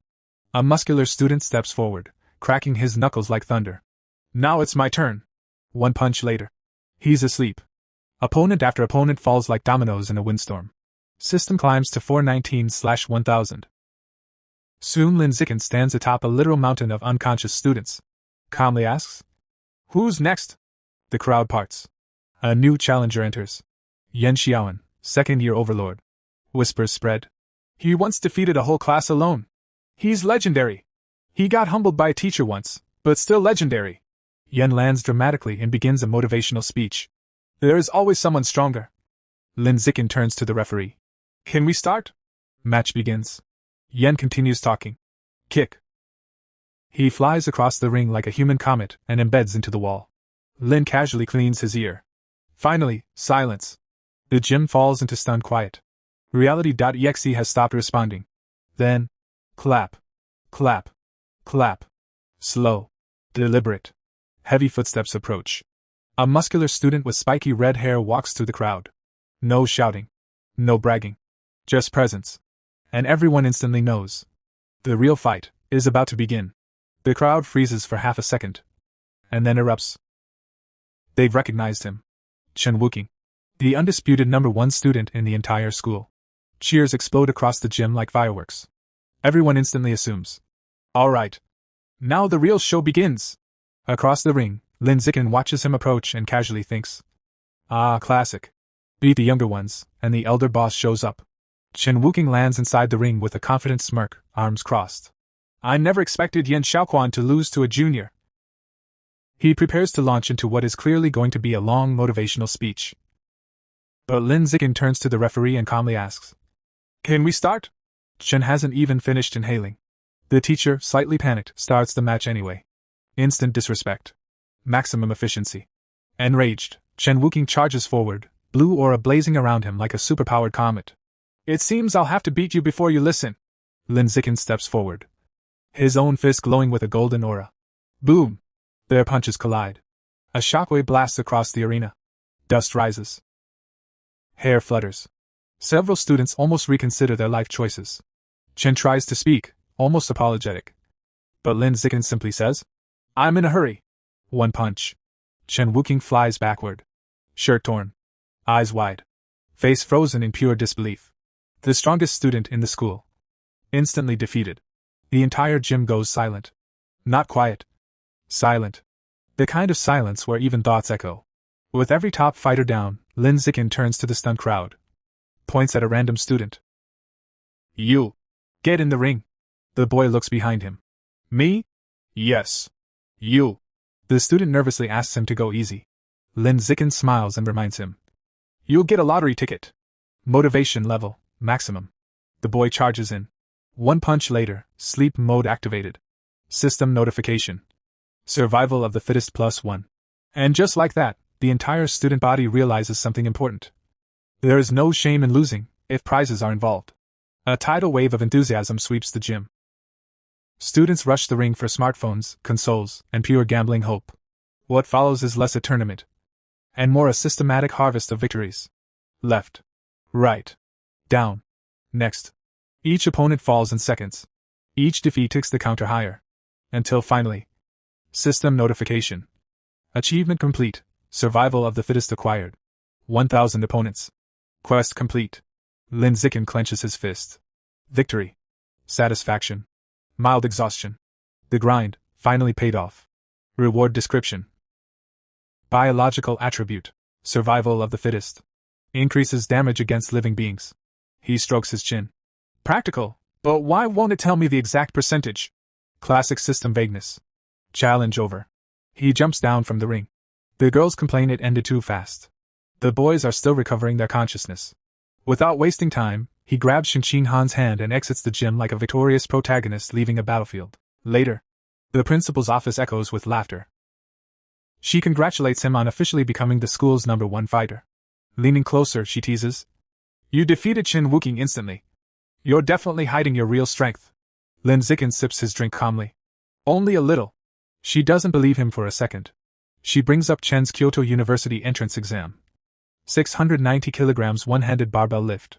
Her estimate? You must be at least 800 kilograms. Internally, Lin nearly coughs. If only you knew. Out loud he says. 795 kilograms. The principal beams triumphantly, convinced she cracked the code. Then Lin raises his hand with pure sincerity. So, when do I receive the 8,810 yuan prize money? The principal bursts out laughing. Little rascal. Funds transferred instantly. But he's not done. He makes a small request. He and Shinqing Han enjoy swimming. So could they have exclusive access to the school pool? Closed to everyone else during their sessions. The principal agrees surprisingly fast. Then he adds another detail. He'll be covering the security cameras because he doesn't like being watched in swim trunks. Shinqing Han instantly turns red. The principal's imagination goes absolutely wild. She slides a key across the desk with a knowing smile. The pool is yours. Then she leans in and whispers. Just don't create a new life in there. Lin Zikin blinks. What does that even mean? As they walk down the school hallway, Lin Zikin glances at the key in his hand, the key to the private swimming pool. A thought crosses his mind. With exclusive access, I can finally understand the true nature of Shinqing Han's abilities. Before he can go deeper into his thoughts, Shinqing Han suddenly stops him. She hesitates for a moment, clearly nervous. I have a favor to ask. She explains that she signed up for a singing competition. While she has practiced her solo parts, she still needs someone to help her rehearse the duet section. Looking slightly embarrassed, she softly asks if he can practice with her that evening. Lin Zikin agrees without hesitation. Her face instantly lights up. She pumps her fist in excitement, and happily skips away down the hallway. Lin Zikin watches her leave, a faint smile forming. He knows how much this competition means to her, and silently hopes it helps her gain confidence. Later that night, inside Shinqing Han's apartment, the two sit in her room practicing. She sings into a microphone with focus and emotion, while Lin Zikin listens, playing the duet parts from his phone and occasionally guiding her timing. Meanwhile, in the living room, her parents are listening. Her father frowns slightly. Is it really appropriate for them to be alone in a room together at this age? Her mother immediately shuts him down. They're childhood friends. What exactly are you worried about? She shoots him a sharp look. Don't meddle. The man instantly retreats into silence. Back in the room, Lin Zikin overhears enough to get the message. He stands up calmly. We've been practicing for half an hour. Time to focus on studying. As he prepares to leave, he reminds her. Don't forget, tomorrow we're going to the pool. Bring your swimsuit. She nods happily. They say their goodbyes and he heads home. Alone in her room, Shinqing Han's thoughts begin to spiral. Tomorrow, the pool, just the two of us. Her face turns bright red. She nervously opens her closet and pulls out two swimsuits, laying them on her bed. A modest blue one-piece. And a bold black bikini. She picks up the bikini, her blush deepening. Isn't this too revealing? Her imagination runs wild. A playful scene of splashing water, laughter, being close to him. She freezes. Then shakes her head. It's just him. It should be fine. With sudden determination, she stuffs the bikini into her school bag. The next day after school, the gym's swimming pool is completely empty. Lin Zikin is already there, standing by the pool in his swim trunks. His toned physique is impossible to ignore. He glances at the security camera above, remembering his promise. I'll deal with that later. Just then. Lin Zikin! He turns. Shinqing Han stands at the entrance, wearing the black bikini. She walks toward him with a soft smile and a shy blush, apologizing for making him wait. On the outside, Lin Zikin remains perfectly calm. Slow down. Be careful. On the inside, she looks way too cute. He quickly regains composure. Let's begin. The two step into the water. They swim side by side, moving smoothly through the pool. Underwater, Lin Zikin takes her hand, guiding her movements. Then suddenly, her eyes widen. Something feels wrong. She quickly signals him, pointing upward in urgency. Understanding immediately, Lin Zikin grabs her and propels them both to the surface. They break through with a splash. He steadies her, concern in his voice. What happened? Her face is filled with shock, but also excitement. The water, it's passing through my body. To prove it, she lowers her hands beneath the surface.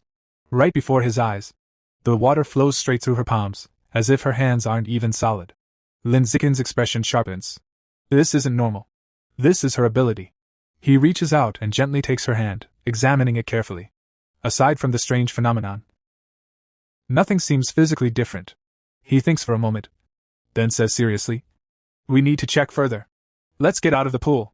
Shinqing Han freezes, then slowly nods, her face turning red once again. Shortly after, Shinqing Han is lying on a poolside lounger, completely soaked from Lin Zikin's tests. As he pours water over her again, she pouts slightly and asks how much longer this examination is going to take.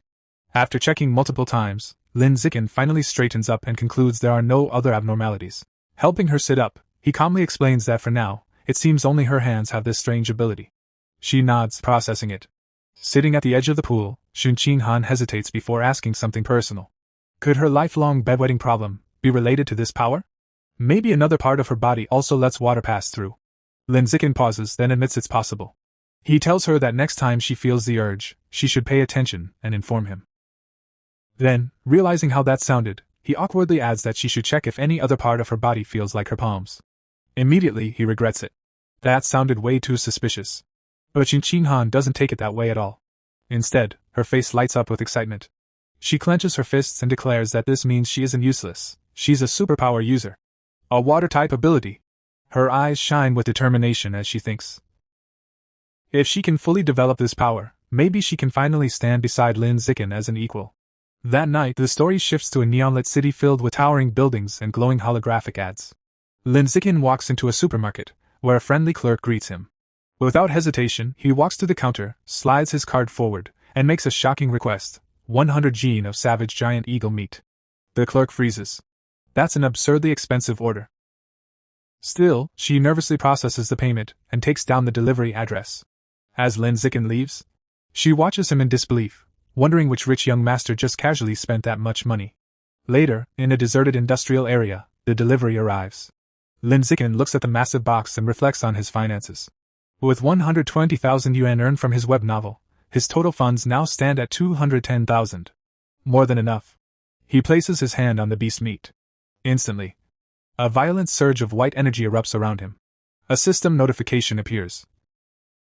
He is devouring the savage giant eagle's life source. The codex progress hits 100%. Then comes the vision. A majestic white eagle soaring across the sky, diving into the ocean, hunting a massive purple squid with terrifying precision. As the vision fades, Lin Zikin stands surrounded by glowing blue light. Another notification appears. He has unlocked the Savage Giant Eagle Codex. New ability acquired, Eye of the Sky. His vision sharpens instantly. His eyes glow gold, pupils transforming into eagle-like patterns. The world changes. His field of view expands dramatically, giving him a near bird's-eye perspective of the entire city. He zooms in effortlessly, locking onto a single person in a crowd, even reading text on a phone from an impossible distance. Lin Zikin smirks. So this is the vision of an apex predator. Later, he returns home. Inside, his parents are watching a disturbing news report. A high-level gene fuser has mutated in public, causing massive destruction. The footage shows a horrifying winged monster lifting a truck, surrounded by chaos and casualties. The broadcast cuts to a heated debate. One man argues that gene fusion is flawed, that humans should evolve naturally. Another immediately shuts him down, calling it fantasy and pointing out that without gene fusers, humanity wouldn't stand a chance against aberrant beasts. Lin Zikin watches silently. His father sighs, calling gene fusers uncontrollable bombs. His mother disagrees, explaining that regulations are strict and such incidents are rare. But she adds something more concerning: gene fusers often lose the ability to have children. His father nods seriously, suggesting it's better to have children before undergoing fusion. Then suddenly, they realize Lin Zikin is standing there. Awkward silence. His mother quickly changes tone, greeting him with a slightly embarrassed smile. Seeing the situation, Lin Zikin calmly suggests they have dinner. During the meal, he casually mentions that the school will hold a singing competition tomorrow, and Shinqing Han is participating. His parents instantly light up. His father declares they must all go support her. His mother eagerly agrees, saying Shinqing Han is like a daughter to her. Lin Zikin simply nods, a faint smile on his face.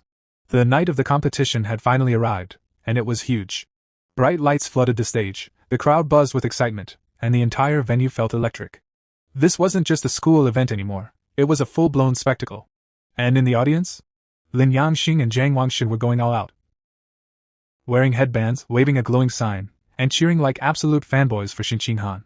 Faced with tears of joy meanwhile, backstage in an empty classroom, Lin Zikin was helping Shinqing Han get ready. Not just helping, he was casually showing off pro-level makeup skills. When she opened her eyes, she froze, because he was staring at her. Blushing instantly, she asked, "Why are you looking at me like that?" Lin Zikin just smiled and said, "You look beautiful." Boom. Direct hit. Shinqing Han turned completely red.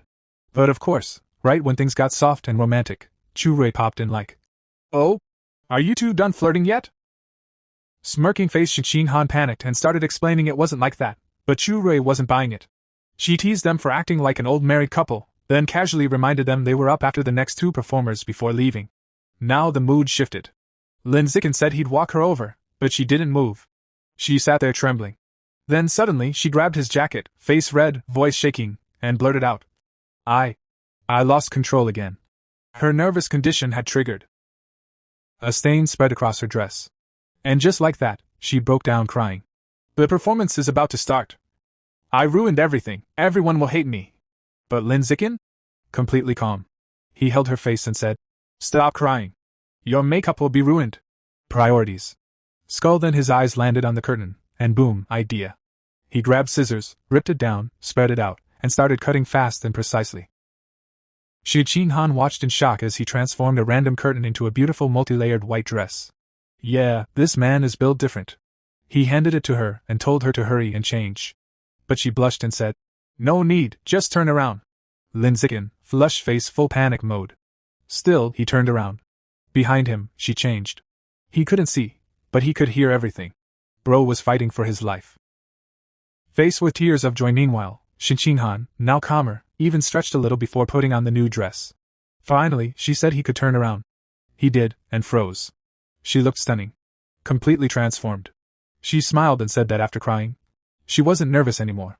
Lin Zikin just smiled and patted her head.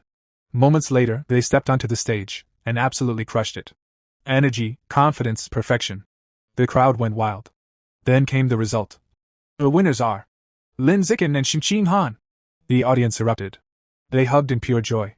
And in the crowd, Lin Zikin's father watched with a proud smile. The next day, though, reality hit. Faced with tears of joy, a teacher walked in, saw the missing curtain, and lost it. Who cut the curtain? Yeah. They were caught instantly. Punishment, cleaning the entire classroom. While mopping, Lin Zikin thought it was fair, but then ding. System notification. Achievement unlocked, cooperated 1,000 times. Reward, gregarious animal attribute, meaning the more allies around him, the stronger he gets. Even punishment turned into profit. Smiling face with sunglasses. Meanwhile, Shinching Han's life completely changed. After her win, she became popular. Other girls praised her, invited her out, and for the first time, she confidently said yes. Even her martial arts skills improved steadily. And Lin Zikin? He leveled up hard, winning a major martial arts tournament, the first for his school in 5 years. Trophies filled his room, his fame skyrocketed, and he even landed an endorsement deal as the face of the Hay family martial arts gym. Money started pouring in. Between that and his web novel income, he had over 900,000 yuan. Which meant one thing: time to unlock the next codex. He went to a secluded area and picked up a package. Inside? The remains of a hidden dragon, a stealth-type creature. He placed his hand on it, and a powerful blue aura erupted around him. System voice, devouring life source. Codex progress 100%. New ability unlocked, natural camouflage. This skill was insane. He could lower his presence, hide his true strength, or move like a ghost for ambushes. Perfect for deception. Perfect for domination. And after all that? Lin Zikin casually walked through the city. Because even after a massive power-up, he still had something important to do: buy a cake for his mom. Birthday cake. His thoughts were suddenly cut off by a loud shout. Lin Zikin turned, and froze. Not far away, a stunning red-haired woman was being forcefully escorted by 2 guards in full tactical gear. The tension in the air was immediate. Then, unexpectedly, a young man involved in the arrest called out his name in surprise. Lin Zikin looked closer, and recognized him. It was Zhang Kai, a senior from his school. But what really caught his attention were Zhang Kai's legs. Sleek, powerful, completely cybernetic. Zhang Kai explained it casually, like it was nothing. After failing to get into high school, he had become a biker. One accident later, his legs were so badly damaged they had to be amputated. But fate flipped the script. He was selected for a mechanical modification experiment by the Mechanical God Group, and instead of remaining disabled, he became a cyborg. Lin Zikin was intrigued, but his gaze shifted back to the woman. Who is she?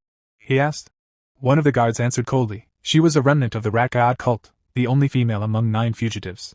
Before Lin Zikin could ask more, Zhang Kai was called away.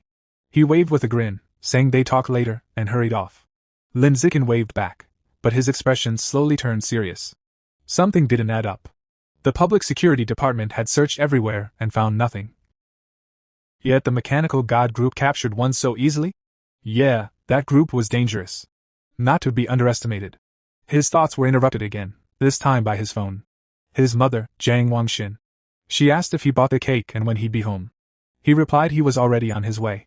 She reminded him to be careful. That night, the atmosphere completely changed. It was a celebration. Since his and Shenning Han's birthdays were only a day apart, both families always celebrated together. Laughter filled the room as everyone sang happy birthday. Turning 18, the two stood side by side and blew out the candles together. Their mother smiled warmly and told them to exchange gifts. Everything felt perfect, until suddenly, the ground began to shake violently. The room trembled. People stumbled. Someone shouted, "Is it an earthquake?" Lin Zikin instantly grabbed Shenning Han to steady her, but something felt off. This wasn't normal. This wasn't just an earthquake. Something was wrong. Terribly wrong. Deep beneath the city, the truth was revealed. A massive underground cavern, filled with an endless swarm of rats. Countless glowing red eyes flickered in the darkness as the horde surged upward like a living nightmare. The next morning, the news brushed it off. A TV anchor calmly explained that Shanghai wasn't located on a tectonic plate boundary, so a major earthquake was unlikely. Citizens were told not to panic. At breakfast, Lin Zikin finished eating and said he was heading to school. His father reminded him to be careful. Outside, Shenning-han was already waiting. She smiled brightly and asked if they could walk together. Of course, he agreed. As they walked, she happily mentioned that now they were officially adults after turning 18. Lin Zikin added that the college entrance exams were approaching. That immediately made her nervous. Just thinking about it was enough. Time passed, and eventually, Lin Zikin saved enough money to unlock another codex. This time, he targeted the Void Crocodile. As he activated the process, a powerful purple energy spiraled around him. System notification: devouring life source, progress 100%.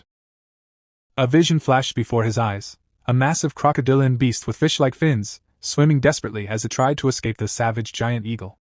Then, another notification. Codex unlocked. New ability acquired, danger perception.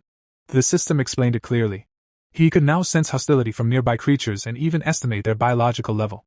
In simple terms, no more surprise attacks. To test it, he went to a crowded shopping mall. As he walked through the crowd, his perception activated. Instantly, he could see everyone's strength. Most people were only ordinary tier 1 or 2, normal civilians. While browsing a supermarket, he started planning his next codex target.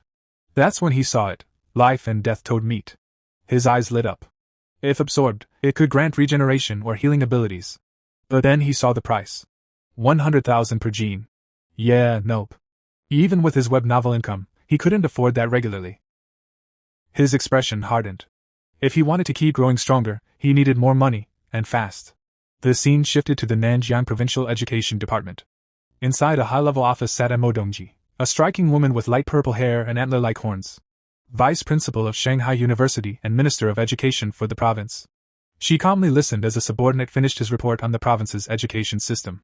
Taking a sip of her drink, she thanked him before asking about something else. Origin Site number 36. Her assistant replied with relief. It had finally stabilized. If it hadn't, the entire province could have been in danger. With nothing more to discuss, she dismissed him. Left alone, Mo Dongji stood by the window, staring at her reflection against the backdrop of a tropical beach view. She murmured to herself, it had been many years since she last accepted a disciple. And now, the martial arts college entrance exam was approaching. An intense, 9-day ordeal that would decide everything. The first day of the exam was divided into 2 parts, a written test in the morning and a physical fitness assessment in the afternoon. From the 2nd to the 8th day, students would be sent into a forest for a week-long survival and combat test. The final 9th day would determine their aptitude for gene fusion and mechanical modification. June 7th, the first day. Lin Zikin and Shenning-han walked together toward the exam venue, but she was clearly nervous. She tugged lightly on his sleeve, her voice trembling as she admitted how tense she felt. Her biggest fear was losing control of her bladder again. Lin Zikin looked at her, then smiled warmly. Without hesitation, he pulled her into a gentle hug and told her not to be nervous. Holding her close, he reminded her that her theoretical knowledge was solid, and she had already taken precautions. She was prepared. All she had to do now was try her best. His closeness made her blush deeply. Flustered yet comforted, she nodded and promised to do her best. Then, gathering courage, she told him he had to do his best too. He chuckled and agreed. During the written exam, Lin Zikin sat calmly, his expression relaxed as he filled in the answers with ease. The questions posed no challenge to him. He finished long before time was up. With nothing else to do, he rested his head on his hand and began casually brainstorming new plot ideas for his web novel. After the exam ended, he stepped outside and immediately noticed Shenning-han walking with her head lowered, looking upset. His heart sank slightly. Did she not do well? He walked up to her, placing a reassuring hand on her shoulder. He told her gently that it didn't matter too much. They only needed to pass the written portion. But to his surprise, she quickly shook her head and said she actually did very well. She didn't need comforting. Confused, Lin Zikin asked why she looked so troubled then. Her face instantly turned red. Avoiding his gaze, she quietly admitted the truth: she had an accident again. She had wet herself. Embarrassed beyond words, she quickly told him to wait and rushed toward the restroom. Lin Zikin sighed softly and reminded her to hurry. The physical test was about to begin.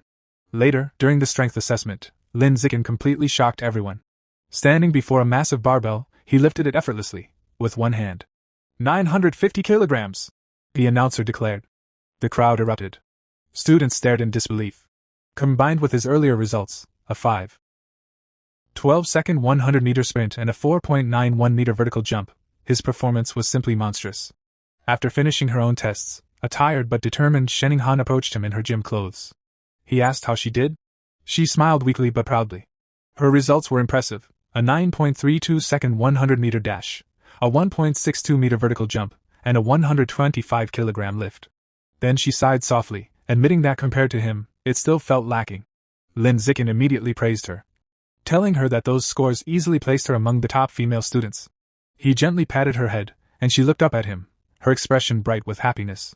A while later, their classmate Hiyu ran over excitedly, shouting that the written exam results were out. He mentioned that Wang Shuoji and Lu Gang had scored in the high 80s, while he himself got an 80. Curious, he asked about their scores. Shening Han nervously checked her phone, then suddenly lit up with joy. She had scored an 82. Hiyu froze in shock. Then both of them turned to Lin Zikin. Calm as ever, he raised his phone. A perfect score. Shening Han cheered happily for him, while Hiyu stood there dumbfounded, muttering that Lin Zikin was as freakishly talented as ever. Later, as they walked home, Shening Han admitted she was nervous about the next stage, the week-long forest survival test. Lin Zikin reached out and took her hand. He told her not to worry. He would stay by her side and protect her. Hearing that, she relaxed and nodded, deciding to stick close to him no matter what. Meanwhile, in a hidden private room, two mysterious figures discussed the exam. One of them, dressed in a formal suit and wearing a sinister plague doctor mask, handed a small wooden box to a younger man. The masked man instructed him to make good use of his position as a safety officer. The young man opened the box. Inside were 10 dark, seed-like objects. Demon seeds. The masked man explained they would help him complete his mission. If he succeeded, he would be recommended as an official member of their organization. However, the young man seemed more interested in a different reward, a rare fruit. The masked man scoffed, calling him short-sighted. A single fruit could only elevate him to a mid-tier level, but joining their organization would grant him the potential to become something far greater. After a moment of hesitation, the young man was convinced. He agreed.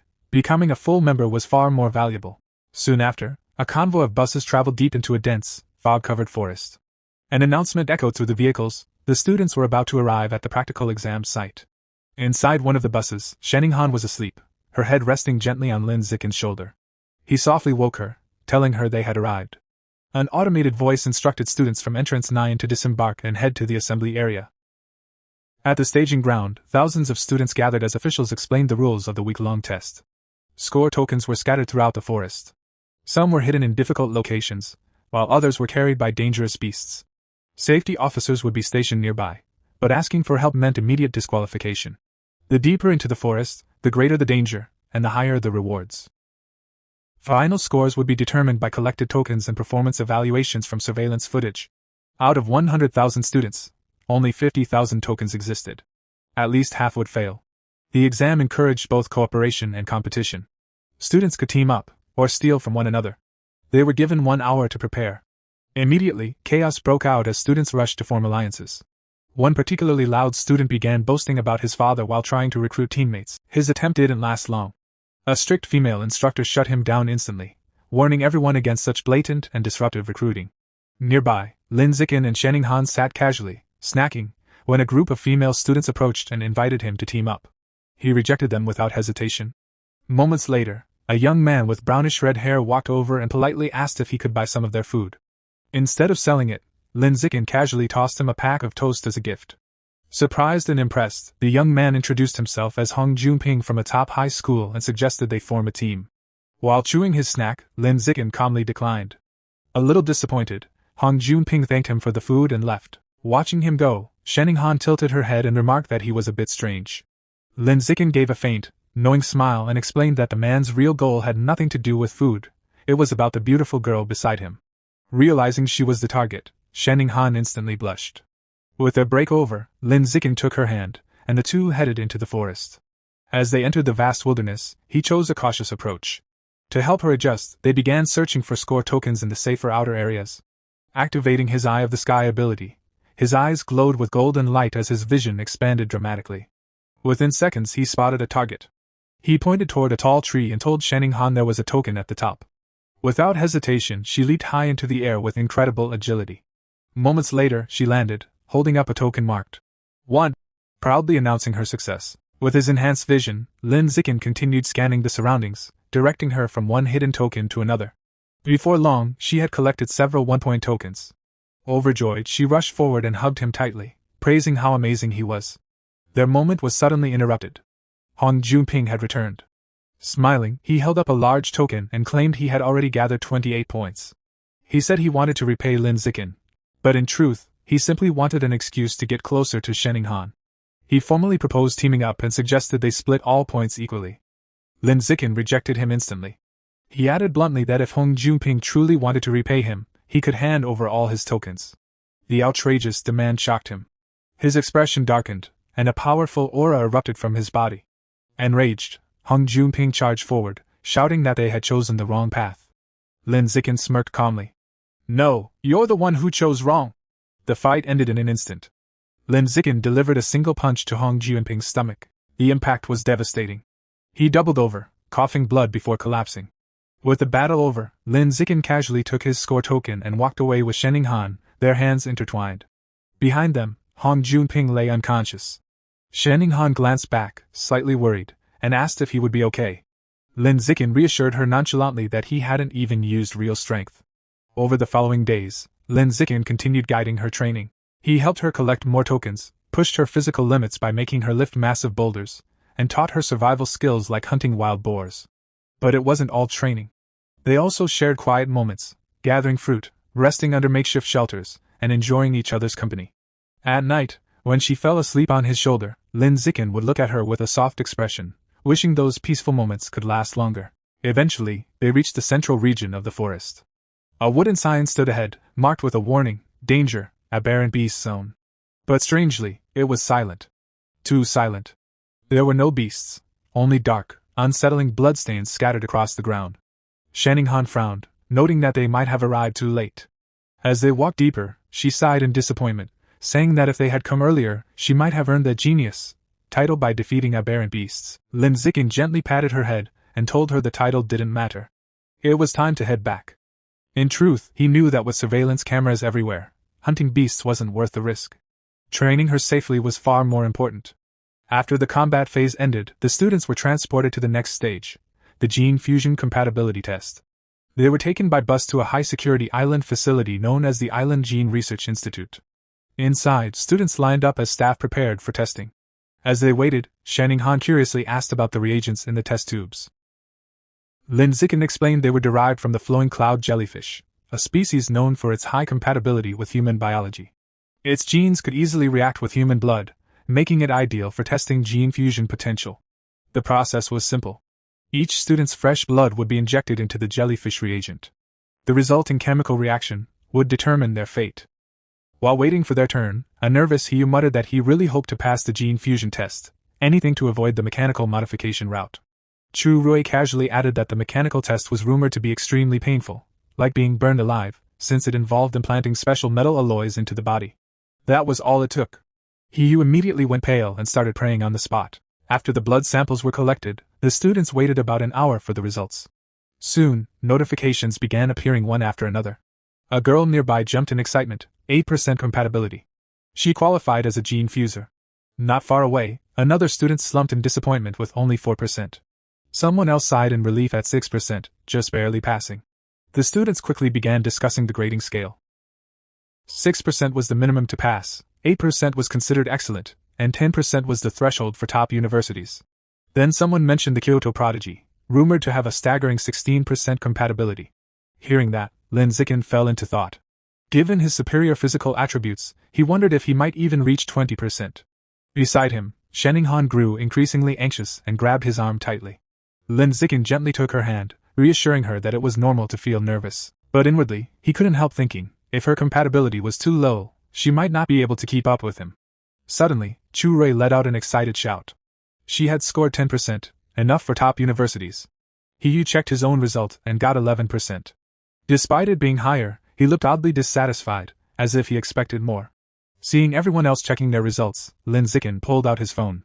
Shening Han, too nervous to look at her own, asked him to check his first, and then hers. He agreed. A moment later, his result appeared. 15%. An impressive score.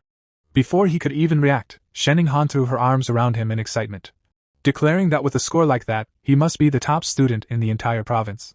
But while she celebrated, Lin Zikin felt slightly disappointed. 15%, it was still lower than the Kyoto prodigy. He quietly concluded that raw physical strength alone didn't determine gene fusion aptitude.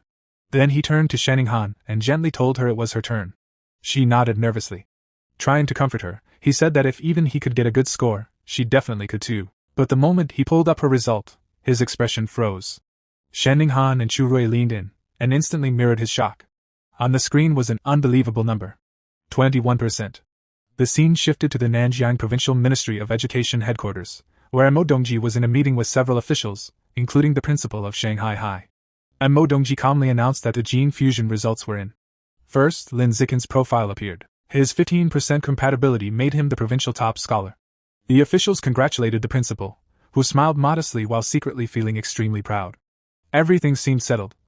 Until the next result appeared. Shanning Han. 21%. The entire room erupted in shock. Officials questioned whether such a number was even possible. The principal herself was stunned, recalling Shenning Han as nothing more than Lin Zikin's quiet, ordinary childhood friend. But this result was anything but ordinary. And Mo Dongji's interest was immediately piqued. She requested more information. The principal hesitated, nervously suggesting it might be a testing error. And Mo Dongji sighed softly. There was only one way to be sure. She would see for herself. Back at the testing facility, chaos had broken out among the students. Everyone was talking about the 21% result, questioning whether the system had malfunctioned. Even Shenning Han turned to Lin Zikin in disbelief, asking if it could be a mistake. Lin Zikin shook his head calmly. He leaned closer and explained that she had a natural affinity for water. Since the test used a reagent from a water-type beast, the flowing cloud jellyfish, her result actually made perfect sense. Her eyes lit up instantly. That meant she was a natural genius for water-based gene fusion. A bright smile spread across her face as newfound confidence filled her heart. For the first time, she truly felt she could stand beside Lin Zikin as an equal. Seeing her happiness, Lin Zikin smiled warmly. But their moment didn't last long. Someone suddenly shouted for everyone to look outside. They turned and froze. From the ocean, a massive whirlpool rose into the sky. Water spiraled upward like a towering column, and standing atop it was Mo Dongji. The students stared in awe. Some panicked, wondering if she was a heretic about to destroy the facility. Then she descended gracefully, the water receding beneath her feet. The institute staff immediately recognized her, bowing respectfully as they called out her name. Mo Dongji, vice principal of Shanghai University, a member of a legendary martial arts family said to have tamed dragons and fused with their genes. Ignoring the commotion, she walked straight toward Shenning Han. "Are you the one?" she asked calmly. To confirm the result, she ordered the scientists to draw Shenning Han's blood again, and test it 3 more times. Later, Shenning Han sat with her friends, looking drained after the repeated tests. He asked if she was okay. She nodded weakly, rubbing her arm and admitting it just felt a little numb. Soon, a scientist calls for Shenning Han, and she nervously follows him. She is led into a private office where Mo Dongji is waiting. With a confident smile, Mo Dongji announces that all 3 retests confirm the same shocking result, 21% compatibility. Without wasting time, she makes a direct, life-changing offer. She wants to take Shenning Han as her disciple. Stunned, Shenning Han stammers, unsure how to respond. To demonstrate what she could gain, Mo Dongji casually lifts water from a glass, suspending it midair before shaping it into a swirling vortex. She calmly explains that this level of control would become effortless for her student. Overwhelmed, Shenning Han asks for time to think, wanting to consult Lin Zikin first. Mo Dongji dismisses her hesitation outright, stating that becoming her disciple brings nothing but benefits. As she continues manipulating the water with ease, she asserts her authority as both Provincial Minister of Education and Vice Principal of Shanghai University. She declares that Shenning Han will attend her university from now on. Leaning closer, she asks if the girl has any objections. Intimidated, Shenning Han quietly replies that she does not. Feeling pressured, she reluctantly saves Mo Dongji's contact information. Mo Dongji then mentions another disciple, Shenning Han's future senior sister, someone of similar age who began training over 10 years ago. She sends a photo. Shenning Han is shocked to see a white-haired girl wielding a spear, standing amid skeletal remains and a monstrous plant. She immediately recognizes her as her childhood friend. When she asks for the name, Mo Dongji reveals it is Luo Qianshuer. Shenning Han recalls a girl named Bai Shuer from elementary school who looked identical but disappeared suddenly. Mo Dongji dismisses the idea that they could be the same person. Still puzzled by the extraordinary compatibility score, Mo Dongji decides to conduct a physical examination. Placing a glowing hand on Shenning Han's chest, she pauses, surprised. Shenning Han grows anxious, asking if something is wrong. And Mo Dongji explains the opposite. Her body is too normal, which is highly unusual for someone with such a high compatibility score. To protect her from unwanted attention, Mo Dongji decides to publicly report her score as 16% instead of 21%. Shin Ching-han quietly agrees. With everything settled, she is dismissed and leaves the office, still processing everything. Once alone, Mo Dongji makes a call. On the other end, her father warns her that this new disciple is extraordinarily gifted and must be kept a secret at all costs. He emphasizes that her talent could bring unimaginable rewards, but also danger if exposed. Mo Dongji agrees without hesitation. Later, Lin Zikin rides Shin Ching-han home on his bicycle. He comments on how sudden everything feels. She agrees, still overwhelmed. He suggests they take a cautious approach, observe Mo Dongji carefully. If she proves trustworthy, then accepting her as a master is fine. But if not, they will cut ties once Shin Ching-han becomes strong enough. She nods, agreeing with his plan. When they arrive, their mothers greet them excitedly and announce a celebration dinner. Both families are thrilled. Shin Ching-han is the provincial top scorer, and she and Lin Zikin will attend the same university. At the restaurant, they raise their glasses, celebrating the two top students. After dinner, the families part ways. That night, under a full moon, there is a knock at Lin Zikin's door. His mother opens it to find Shin Ching-han standing there in pink pajamas, flustered. With a teasing smile, she asks if she came to sleep with him again. Embarrassed, Shin Ching-han quickly denies it and insists she has something important to discuss. She rushes into Lin Zikin's room and knocks. When he opens the door, she explains it's about her new master. Sitting on his bed, hugging a pillow, she tells him about the examination. Despite Mo Dongji's immense power, she found nothing unusual about her body. Then she reveals the key detail. Mo Dongji couldn't detect her ability to let water pass through her body at all. Lin Zikin is stunned. He reflects on Mo Dongji's overwhelming strength, her ability to control massive waves, yet even she couldn't uncover this secret. This means Shin Ching-han's true nature is far more mysterious than they imagined. He places a reassuring hand on her shoulder and tells her they must keep this ability hidden for now. Until they fully understand it, revealing it could be dangerous. They can study it later, once they are stronger. Shin Ching-han nods, trusting him completely.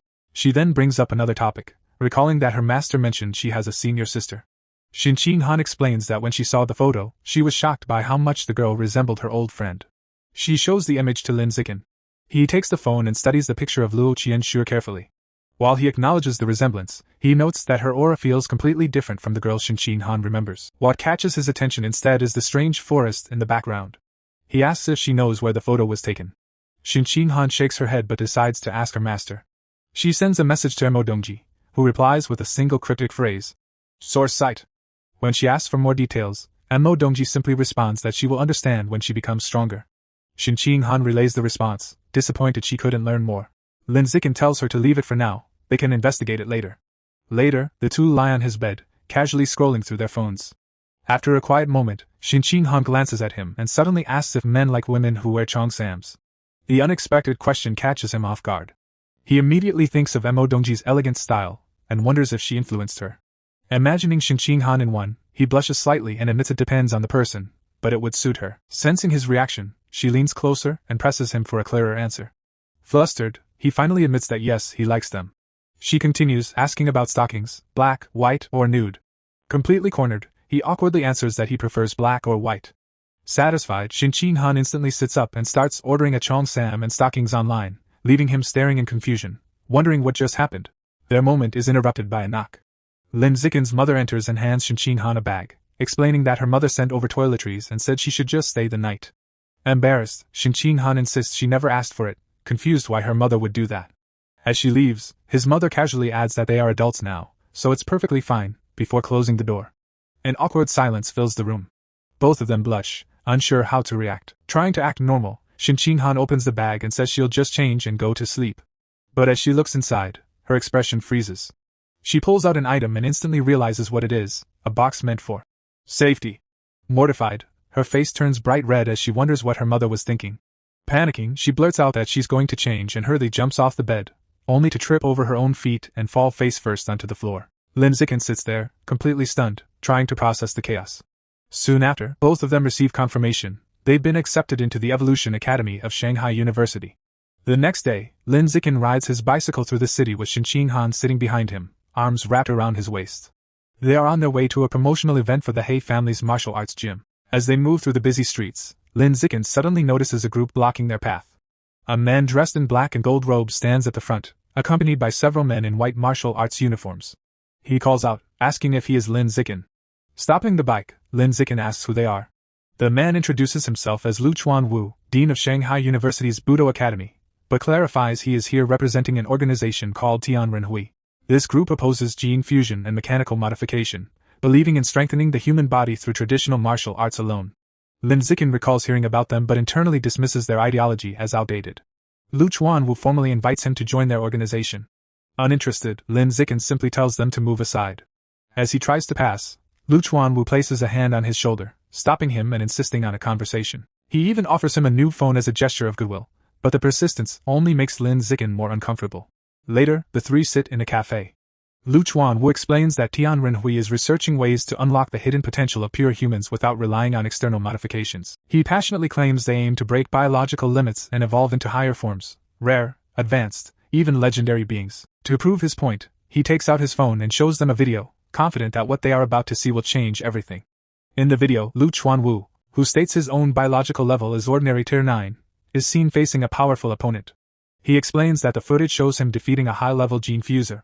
Lin Zikin watches in shock as he recognizes the winged man in the video as Wu Tian Changmen, the prodigy who once wiped out the rat god cult. The battle unfolds violently. Wu Tian Chang soars into the air and unleashes a deadly barrage of razor-sharp feathers. They pierce Lu Chuan-Wu's body, leaving him bloodied as the winged fighter lands gracefully back on the stage. But despite his injuries, Lu Chuan-Wu charges forward with terrifying force and delivers a crushing punch that sends Wu Tian Changmen flying out of the ring. As the video ends, Lu Chuan-Wu speaks with conviction. He declares that the human lineage is already powerful enough and does not need to borrow strength from other species. According to him, pure-blooded humans who follow their cultivation path represent the true future. Lin Zikin stares at the phone, his expression filled with doubt. He questions whether the video is real, whether it was edited or if Wu Tian Changmen intentionally lost. Lu Chuan-Wu immediately dismisses this, insisting the footage is completely authentic. He adds that he plans to challenge even more high-level gene fusers and invites Lin Zikin to witness it himself anytime. Lin Zikin then asks a practical question: why not upload the video online to promote their organization? Lu Chuan-Wu's expression darkens. He explains that those in power do not allow such content to spread. According to authorities, if a method does not raise biological level, it has no future and is not worth supporting. Frustrated, Lu Chuan-Wu slams his fists on the table. He argues that without exposure, they cannot attract talent, and without numbers, breakthroughs are impossible. After all, quantitative change leads to qualitative change. Then, looking directly at Lin Zikin, he says that someone with his talent would never remain stuck at ordinary tier 9 for decades like he has. This surprises Lin Zikin. Internally, he notes that Lu Chuan-Wu looks no older than 50. Almost as if reading his thoughts, Lu Chuan-Wu reveals the truth: he is nearly 100 years old. His youthful appearance, he explains, is the result of their cultivation method. Skeptical, Lin Zikin quickly searches online. The results confirm everything. The official records list Lu Chuan-Wu's birth year as 1929. Surprised, Lin Zikin realizes that this cultivation method truly grants longevity. For a brief moment, he even wonders if his own parents could benefit from it. Scrolling further, he learns more about Lu Chuan-Wu's past. He was once the young master of a powerful martial arts family. But when gene fusion rose to prominence, his family refused to adapt and eventually declined. Their once great dojo fell into ruin. Worse still, his insistence on tradition drove away his own family. His wife and children chose gene fusion and left him behind. As Lin Zikin reads, he reflects on his relationship with Xin Han, confident she would never leave him. But then he sees something that shocks him. The profile lists Lu Chuan-Wu's ex-wife as Yuan Dongji, another name for Mo Dongji. Even more unsettling, the profiles of his children are grayed out, suggesting they may no longer be alive. Lin Zikin looks up from his phone, his gaze sharpening. This man is far more complex than he first appeared. Noticing the stare, Lu Chuan-Wu smirks. He proudly repeats that his longevity proves the potential of pure human cultivation. That is why Tianrenhui exists. He passionately declares that Tianren means humanity conquering the heavens. He argues that those who rely on gene fusion will never surpass the beasts they draw power from, and may ultimately be destroyed by them. The same applies to mechanical modification, since many materials originate from aberrant beasts. Such paths, he claims, can never transcend their origins. Striking the table again, he clarifies that his organization is not entirely against these methods, but opposes humanity depending on them completely. In his view, they are only temporary solutions while a superior path is developed. With intense conviction, Lu Chuan-Wu extends his hand, sincerely inviting Lin Zikin to join Tianrenhui and help shape the future of humanity. Lin Zikin simply raises his hand and declines without a word. Unfazed, Lu Chuan-Wu states that he firmly believes Lin Zikin could become the first pure-blooded human to break past the ordinary biological barrier. Remaining calm, Lin Zikin asks what exactly their cultivation method involves. Lu Chuanwu proudly explains that it is called the blood tempering art, a technique discovered in ancient ruins. It uses one's own qi and blood to refine the body and enhance combat strength. According to ancient records, when mastered, it allows a person to become a saint in the flesh, capable of shattering mountains and tearing apart massive steel beasts with their bare hands. However, Lu Chuanwu reveals a critical limitation. The art can only be practiced by pure-blooded humans. He explains that gene fusers have impure blood, while mechanically modified individuals have incomplete bodies that disrupt the circulation of qi and blood. This, he argues, is why humanity's future lies with pure-blooded individuals. He once again formally invites Lin Zikin to join Tianren. Lin Zikin replies thoughtfully that he still knows too little about this path, and would prefer to observe for now. Growing more insistent, Lu Chuanwu leans forward, saying Lin Zikin can take his time learning, but it would be a waste to ignore his extraordinary physical talent.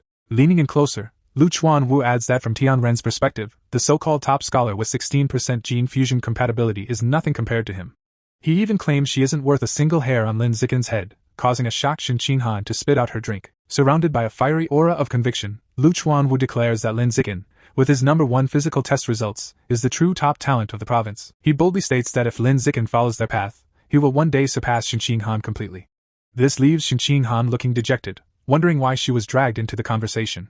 Lin Zikin raises his hand to interrupt and points directly at her, clarifying that she is the top scholar Lu Chuanwu was just talking about.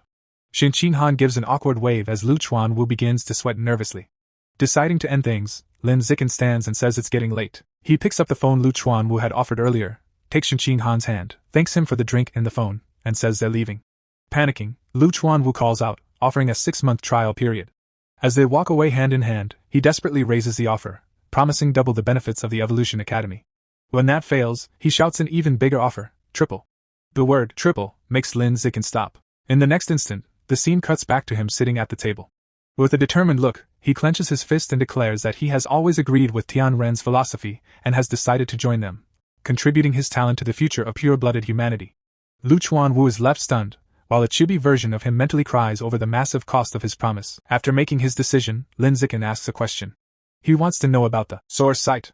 Lu Chuanwu is visibly surprised that a student knows of such a place. His expression turns serious as he explains that the source site is believed to be the origin of all life, and that all aberrant beasts come from there. Lin Zikin processes this, realizing that the source site is the origin of all aberrant creatures. He then asks if the beast meat sold in markets also comes from there. Lu Chuanwu confirms it, explaining that Earth alone cannot supply enough meat for the population. When Lin Zikin asks about videos of the place, Lu Chuanwu shakes his head. No electronic devices function there, so the only way to document it is through detailed drawings. This triggers a realization in Lin Zikin's mind. The image of Shin Qinghan's senior sister, Luo Qianshu, it wasn't a photograph, but a highly detailed painting. Their discussion is interrupted by Lin Zikin's phone ringing. It's their friend Hugh, asking where they are since the gym's promotional event is about to start. Lin Zikin assures him they're on the way. He stands, slings his bag over his shoulder, and tells Lu Chuanwu they have to leave. Before they go, Lu Chuanwu hands him a blue book titled Blood Tempering Art, explaining that it contains the full cultivation method. However, he warns that there is a threshold. One must reach at least ordinary tier 4 and possess sufficient qi and blood to begin training. He suggests Lin Zikin study it over the summer. Lin Zikin casually takes the book and stuffs it into his bag. To Lu Chuanwu's surprise, he reveals that he has already reached ordinary tier 6 and plans to begin practicing immediately. The scene shifts to a high-rise building. Inside, a young woman with a ponytail is training, delivering a powerful kick to a heavy bag that sends it swinging violently. She pauses when she hears someone whistling cheerfully. Turning, she sees Lu Chuanwu entering with a proud smile. Curious, she asks what has put him in such a good mood. Lu Chuanwu boasts that he has successfully recruited the province's top physical test scorer into Tianren. Shocked, she demands confirmation. He proudly shows her Lin Zikin's contact info, claiming it was all due to his charm. Unconvinced, she presses him for the truth. Under pressure, Lu Chuanwu nervously admits he had to offer triple the benefits of the Evolution Academy. The young woman screams in horror, reminding him that their organization is already drowning in debt. Trying to calm her, Lu Chuanwu reassures her that he has arranged dates with 3 wealthy women to cover the expenses. She looks even more annoyed. Changing the topic, Lu Chuanwu asks how long it took her to sense qi and blood when she first practiced the blood tempering art. She recalls it took about a week. He then asks how long it took to master blood control, and she replies, 2 months. Stroking his chin, Lu Chuanwu praises her talent, noting it's expected from the former Kyoto exam runner-up. He then admits that even he, a self-proclaimed genius, needed 2 full weeks just to sense his qi and blood. The young woman's expression dims, and she quietly asks him not to bring up her past title. She admits that ever since she gave up gene fusion to join Tianren, she hasn't evolved into a high-level being for years. People mock her, saying she has already faded into obscurity. Lu Chuanwu places a reassuring hand on her shoulder and tells her to let them laugh. He says that in a few years, once she breaks through, she'll be the one beating them down. The young woman sighs, explaining that she has already tempered her body twice but still hasn't managed to open a single acupoint. Curious, she asks about Lin Zikin, wondering how long it will take him to sense his qi and blood. Lu Chuanwu estimates that with his exceptional physical data, it should take around 10 days. Hearing this, a mischievous smile appears on her face as she declares she'll have to personally guide this talented new junior. Later that night, the city falls quiet. In his room, Lin Zikin sits cross-legged on his bed, the blood-tempering art book open before him. He casually notes to himself that sensing qi and blood was incredibly easy. He did it in just 3 seconds. Flipping through the book, he moves on to the next step, controlling qi and blood to temper the body. Starting with his right arm, he focuses his energy, and soon his arm is engulfed in a flame-like aura. A system notification appears, confirming that he is tempering his skin, increasing both its strength and proficiency. Half an hour later, he tests the result. Picking up a knife, he slashes it against his arm. The blade bounces off without leaving even a scratch. Satisfied, he realizes that a single session has already made his skin resistant to blades. Now he understands how Lu Chuanwu endured those attacks. Curious about his limits, he continues cultivating. 3 hours later, Lin Zikin sits back on his bed, drenched in sweat. He calculates that at this pace, he can finish tempering all the skin on his body within a week. However, even completing just his arms consumed nearly a third of his qi and blood. Just as he begins to rest, his phone buzzes. It's a message from Xin Han. She asks if he's asleep and says she has a surprise, inviting him to her room. Intrigued, he agrees and heads out. In the hallway, he runs into his mother, Jiang Wangxin. With a knowing smile, she asks if he's going to see Xin Han, mentioning that the girl had already messaged her about the surprise. Teasing him lightly, she tells him to hurry so he doesn't keep her waiting. Lin Zikin knocks on Xin Han's door and announces himself. She invites him in.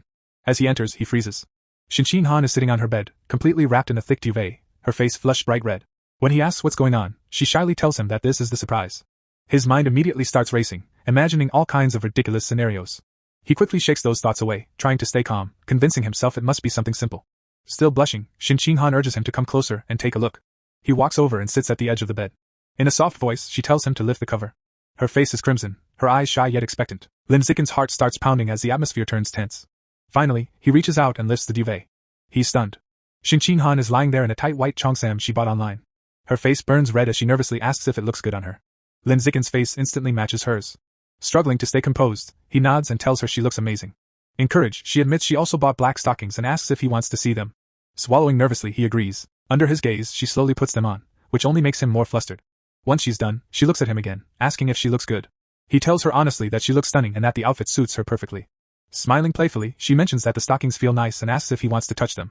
Hesitating for a second, he steps forward and gently brushes his hand against her leg, admitting they do feel soft. She leans closer and, with a teasing smile, asks which feels better, her legs or the stockings.